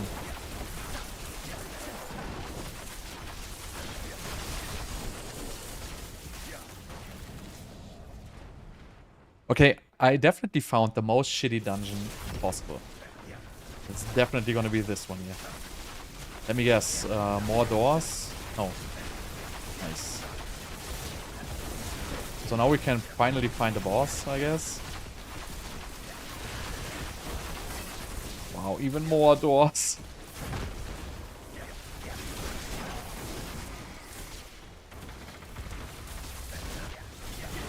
I think this dungeon deserves a special section in the tier list. I think this dungeon will get its own tier. Like something like big ugly shit tier or something like that.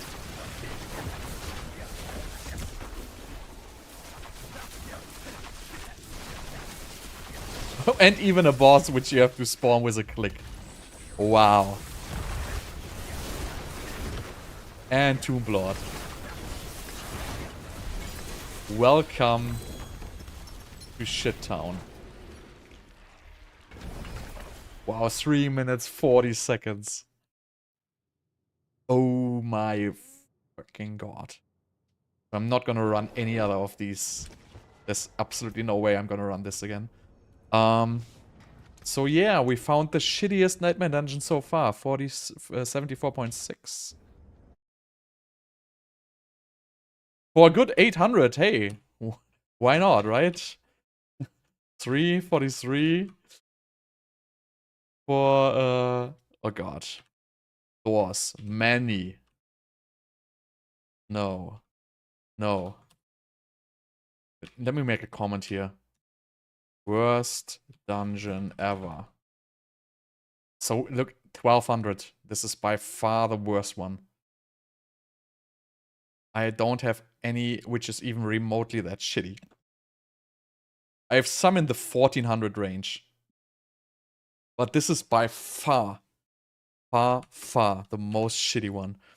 And it's 2 times kill 2, right? No, it was kill 2. It was kill 2 and just nothing else. Okay, at least we're gonna save ourselves some time because we don't have to run this shit again. Wait.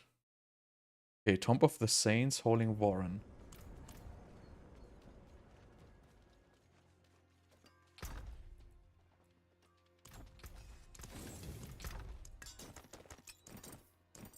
Greetings.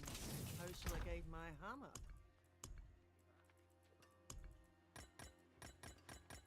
Tomb of the Saints.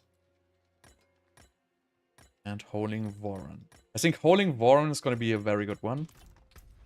Tomb of the Saints, I have no freaking clue. But this is a monster barrier.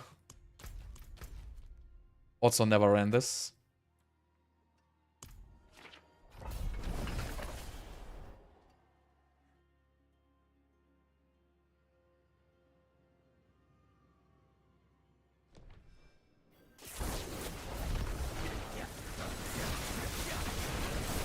Oh god. Also hate these ghost dungeons because the ghosts are just spawning all over the place.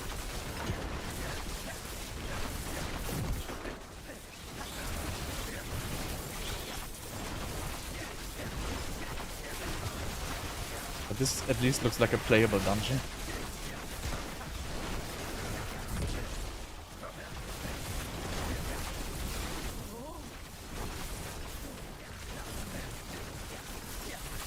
Why ever there's like bees in like this dungeon makes no sense at all. Like bees, scorpions, and ghosts in like a crypt. Wait, so I just ran this entire part for nothing? Nice. So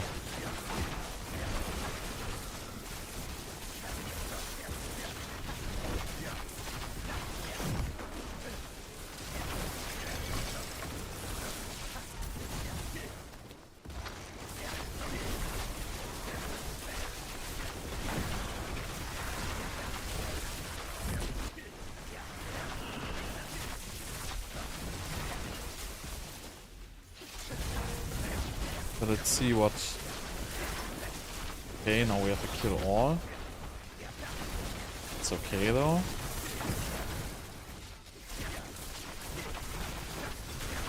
I don't think this is gonna be horrible, but it's definitely not good.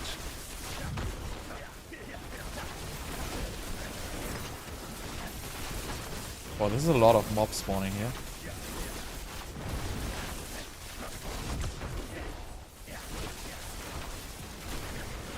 So this is like a random event. So some of these events, right, spawn like a lot of elites at the very beginning. I think this is actually inflating my results here. But it's also gonna take a little bit longer, obviously.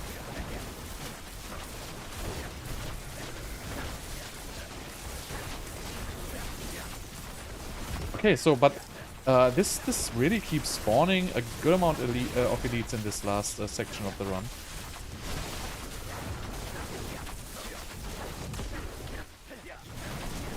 But it's still a long run. Resurrected Malice. And yeah, this has monster barrier, so I gotta reduce like 20 seconds again.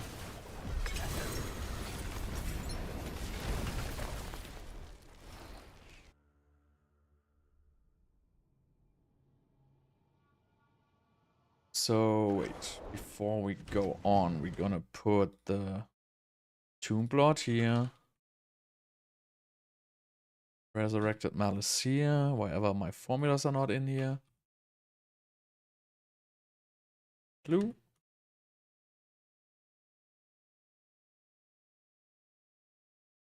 Alright, so let's go again.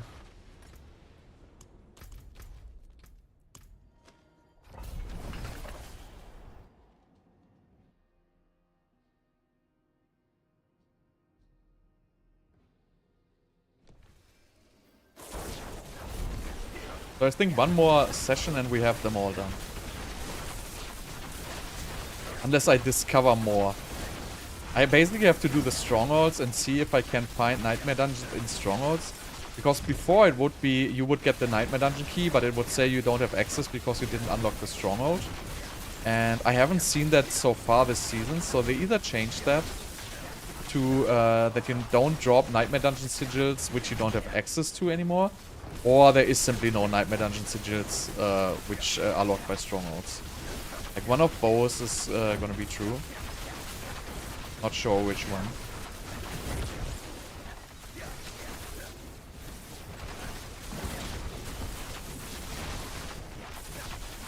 And again, I didn't find the switch in the first department. Yeah, this dungeon is not gonna be very good. I think we cannot just do 2 of these. Might have to do a third one because I had the juicy event though.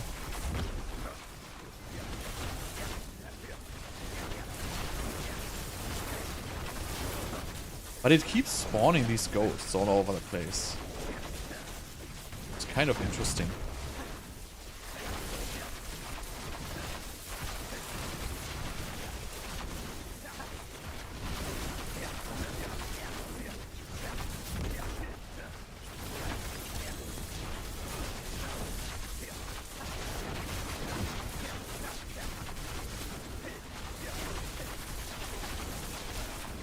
Like these huge ghost ambushes. Drop like Buttload of Obducite.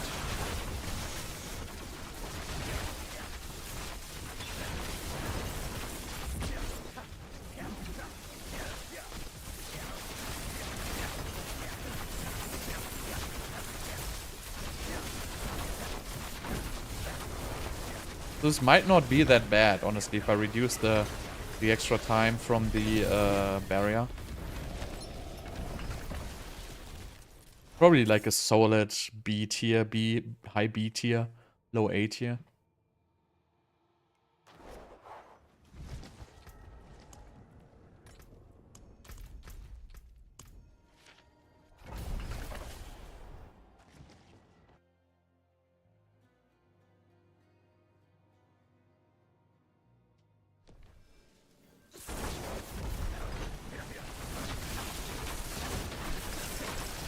Still don't get why the bees are in the freaking dungeon here. It just makes no sense whatsoever. Like, are the ghosts, like, did the ghosts kidnap the bees and, you know, do they make, like, honey down here or whatever? Oh, goblin. Damn it, I have to deduct 100. Make sure I pick it up.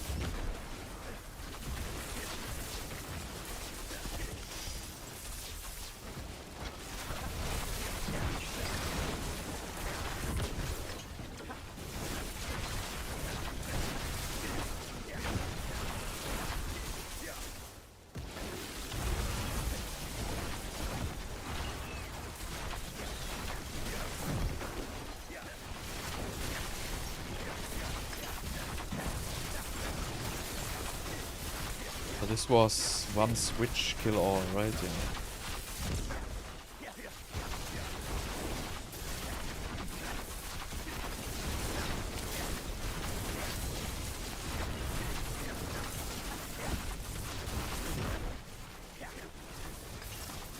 This last part really not that bad.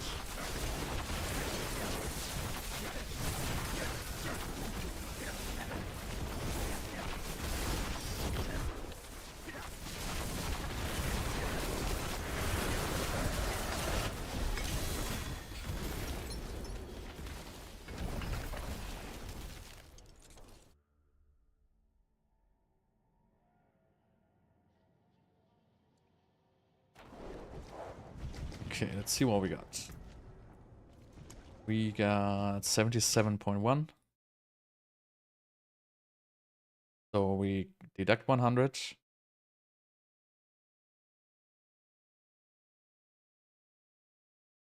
And wait. Just take all these up one line.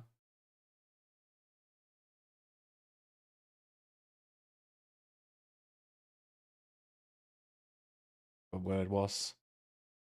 Anyway, so 3 runs. 7, 25. 1 switch. And kill all doors. No linear. No. That's decent. Alright, so Hauling Warren. That one I have high hopes on. Yeah, there will be a link once the list is fully compiled.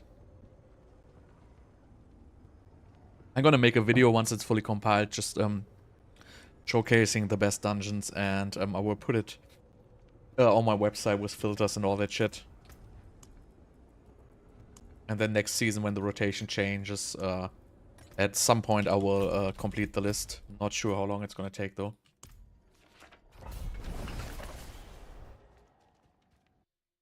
But this list should be done fairly soon.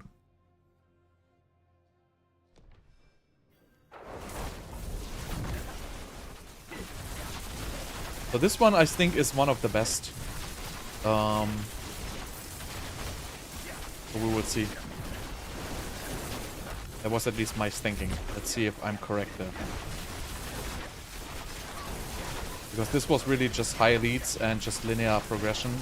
Just kill one mob, and I guess then the second one is kill all mobs and then kill a boss or something like that. So this first section is pretty easy, right? You just kill this, go to the next.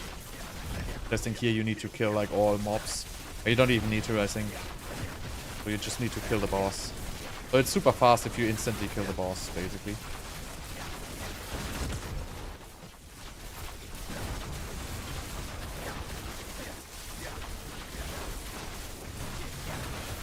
But yeah, so in this one you want to basically clear everything. Because there's lots of elite packs.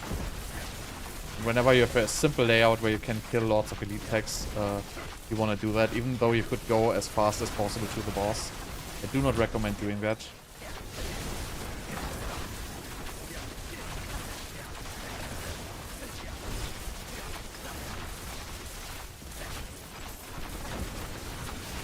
Oh, okay, so it's slay all. Not even a boss. So yeah, this is definitely one of the better dungeons. See how much it's gonna make, but I think it's one of the best.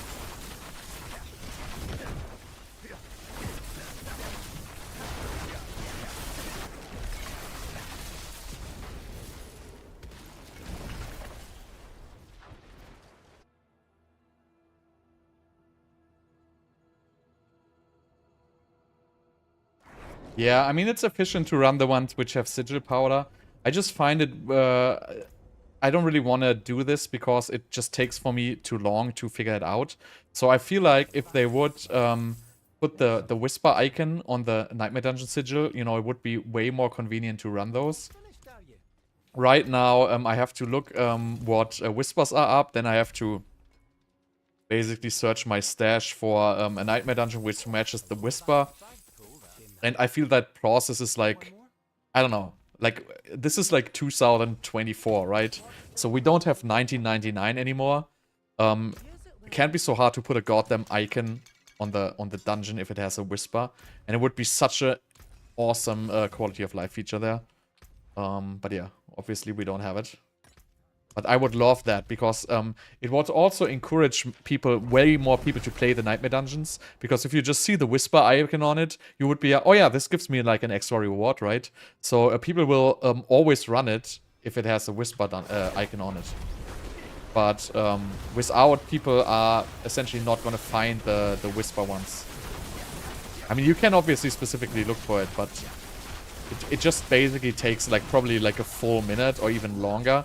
Figure out what Nightmare Dungeons have a Whisper, and then find the corresponding dungeon, take it out of your stash, move it into your inventory, right click it to use it. It's just such a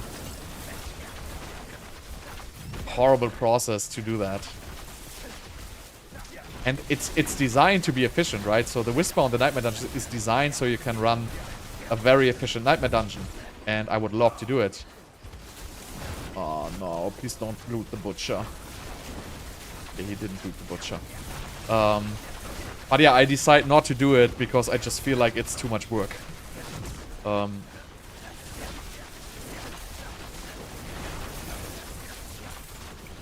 Obviously, in the early game, right, early stages of the game, I would totally do that, because early stages of the games, the whispers, like the boss materials and everything which drops off it, is very important. But in the later games, it really doesn't matter. Like, most likely, walking to the Tree of Whispers is not even worth the time investment for the drop you're gonna get in the end. So just leaving your farming routine to, like, turn in the cache, open the cache, wait for probably like 25 seconds until the cache is done dropping all its loot, it's probably not gonna even be worth the investment.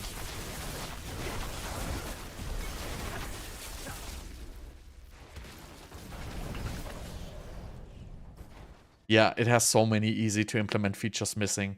The list is like so freaking huge. And yeah, how easy is that? I'm always say, like, how easy might that be to implement, right? You just need one junior developer and tell them, hey, you know, if there's a whisper active, you know, just look in that freaking database table, active whispers. Then look in that freaking database table, player has cleared active whispers.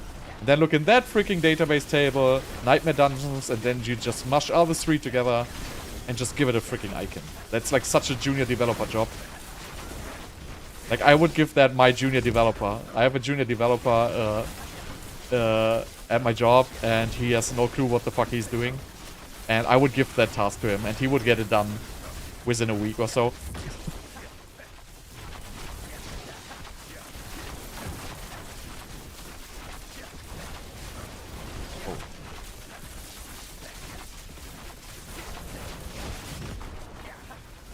But yeah, it feels like the before development is just kind of...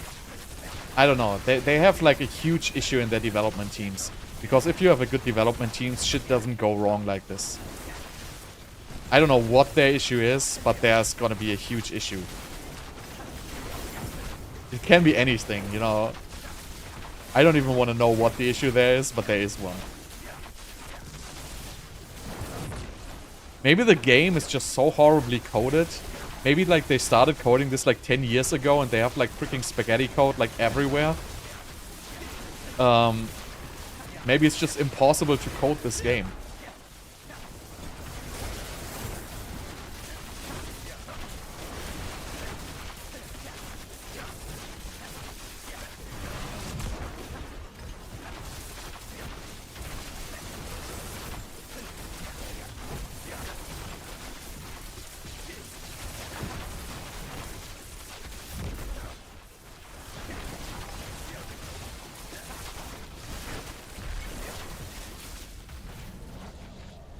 Okay, I don't think this was as good as I thought, honestly.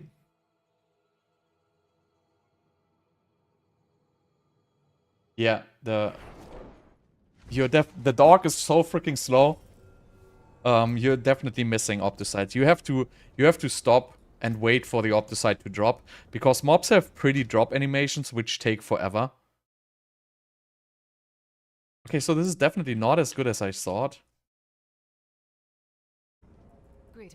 This was Scotland. Thought this would be way better, honestly.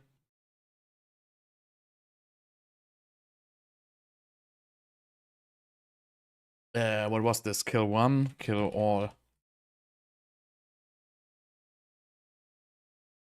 I mean, it's still in the 20k range, but I thought this would be better. Alright, so what else do we have? I think I got still one in my stash. Oh, we ran all of them? Oh. Okay. So we ran all. So now we gotta search again for new ones. That's gonna be fun. So let's litter our stash with sigils.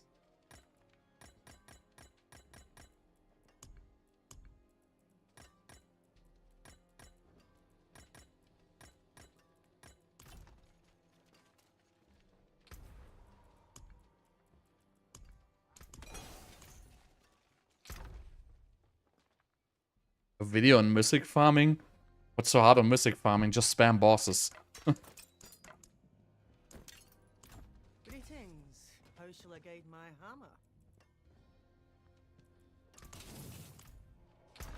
hammer? Okay, so what do we have? Yeah, this one I wanted to run, Hive Nightmare. Unfortunately, I only have two. So let's see, Feeding Grounds. Feeding Grounds.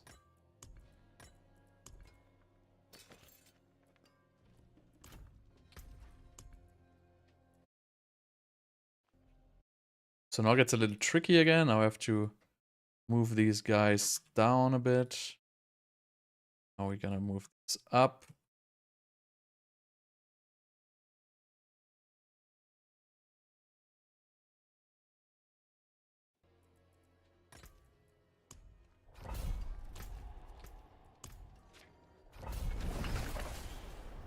Oh, what drops? You get roughly, if you farm, if you spam bosses, you get roughly 1.5 mythics per hour. And the best boss to spam is basically Varshan, because it has the fastest spawn. After that, it's probably Duriel, because it has a higher drop rate but a slow spawn. And Andariel you basically never want to run, because it takes forever.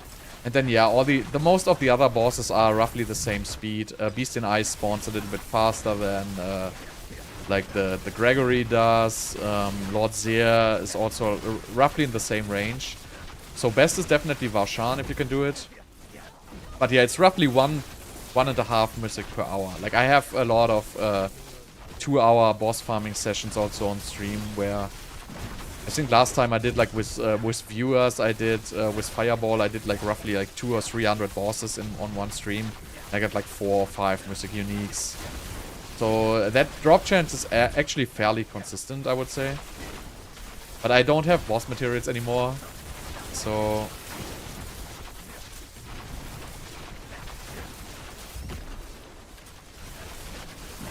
This also looks like the classic Nahantu random dungeon. Horrible layout. Lots of backtracking. Shitty elite density.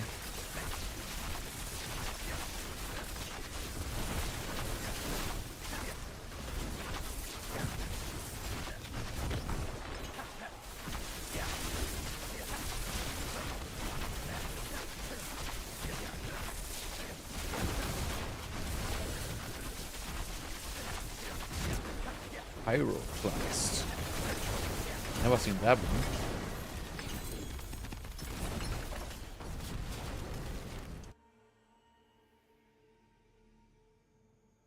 Yeah, it's just RNG basically. Pyroclast.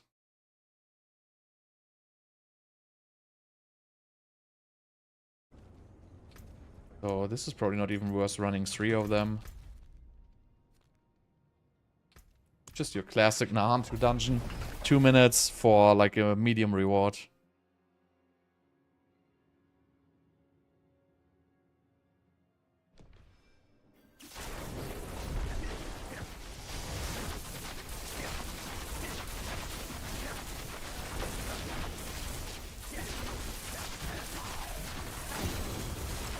When does the patch come tomorrow? Is it like the regular time?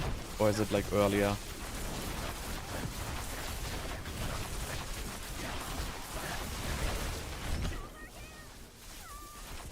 Does it even come tomorrow? Yeah, it should be, right? I have to check again, because there's supposed to be a campfire also.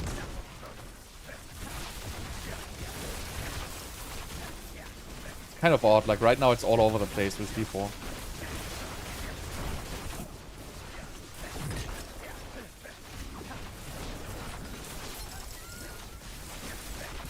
It was a good run for this dungeon, I feel like.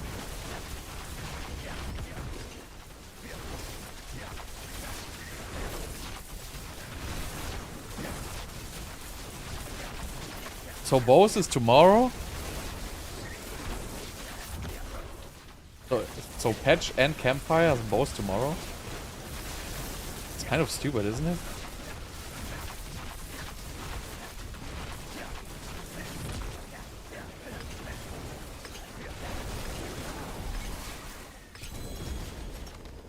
I haven't looked at the blog post for the campfire. Yeah, but they could do the patch on Tuesday and the campfire on Thursday or whatever.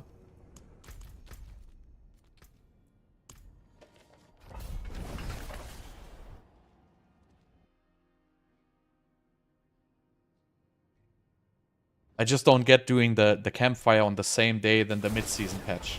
It just doesn't seem right to me. Because, you know, the streamers want to stream, right? So the streamers want to stream both events. Gotta get this one. Like these Nightmare Ambush guys are super cool. They drop like a shit ton of Obducite. Happens also quite a lot in Nightmare Dungeons.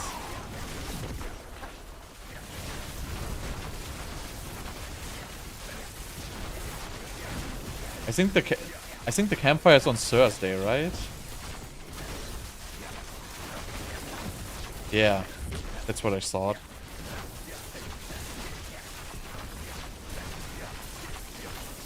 I really just don't hope they put the PTR on together with the Path of Exile release. I think that decision would be like so freaking horrible if they do that.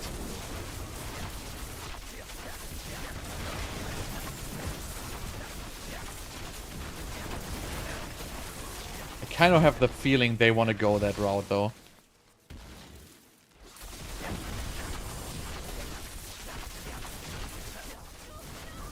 Yep, looks exactly the same. Nothing changed. Welcome back to the party. This is basically, so if you played 6 months ago, you played Season 4, right? And this game right now is actually in a worse state than Season 4, I would say, from a lot of points. Only the early game progression there is much better than in Season 4. But besides that, a lot of things are actually worse than in Season 4.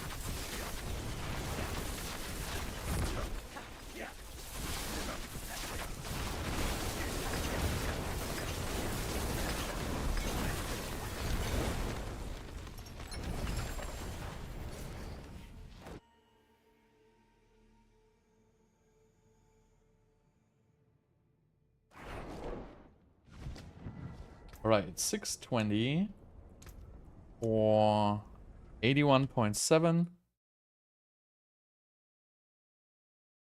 620.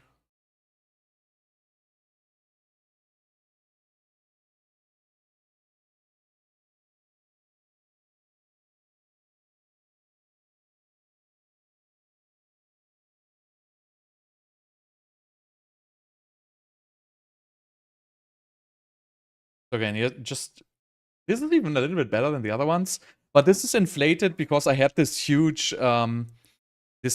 ambush of the nightmare guys, so this is a little bit higher. I wouldn't count these somewhere else, somewhere higher. This is still like the same, roughly tier like all the other Nahantu dungeons, honestly. Okay, so I guess that's it for today. Because I gotta get more sigils. But that was a good amount again. We got from... I think it was at... From 44 to 66, so we got 22. Not bad. So there's at least... There's roughly 20 left. There might be some more. I have to look if I find some more. I have to craft basically a shit ton and see if I find any other ones. But there's at least 20 left, so that's gonna be one more session.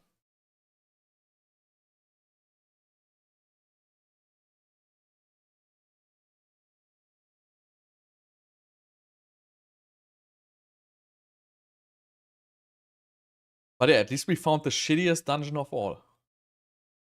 Halls of the Damned.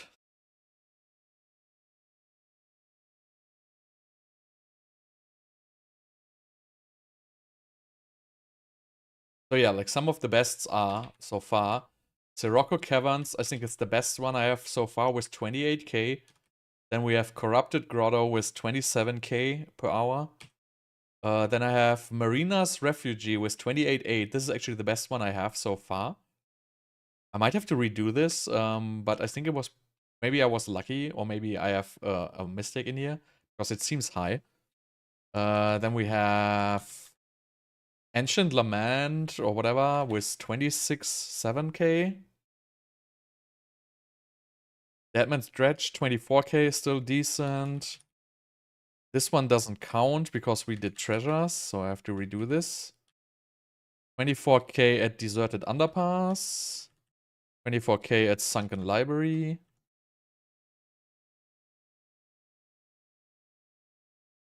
Couple of 20s here. 22k at Feeding Grounds. Oh, that was the last one I did. So a lot of these are in the 24 range, and then we have some very good ones in the 28 range. That's gonna be like the god tier ones. It's like the 28k per hour. And if you add killing butchers and opening chests, these will go up to like 30 to 33k per hour-ish, somewhere around that range. So I think that's the best thing you can kind of expect, is roughly like a little bit more than 30k per hour is probably realistic if you run this. And if I'm done with this, I will basically do like a full hour of S tier or S plus tier, whatever it's gonna be, and see how much I end up making if I just run the best tier sigils. Because honestly, there's so many of them, it shouldn't be so big of an issue to just play the good ones. But there's a lot of these in these 20k ranges. And then there's a lot of shit tier in like the 14, 15, 16k ranges. So it's definitely a huge difference between those dungeons. So it's definitely worth looking into it, what you run. gonna significantly impact the amount of Obducite you can make there. So yeah, we're gonna be back tomorrow with Incinerate. So we're probably gonna do some Nightmare Dungeons until the patch.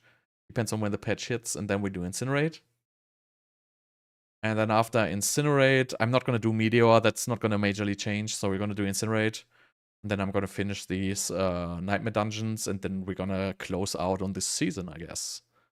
So yeah, thank you so much for watching, and see you guys tomorrow for Incinerate.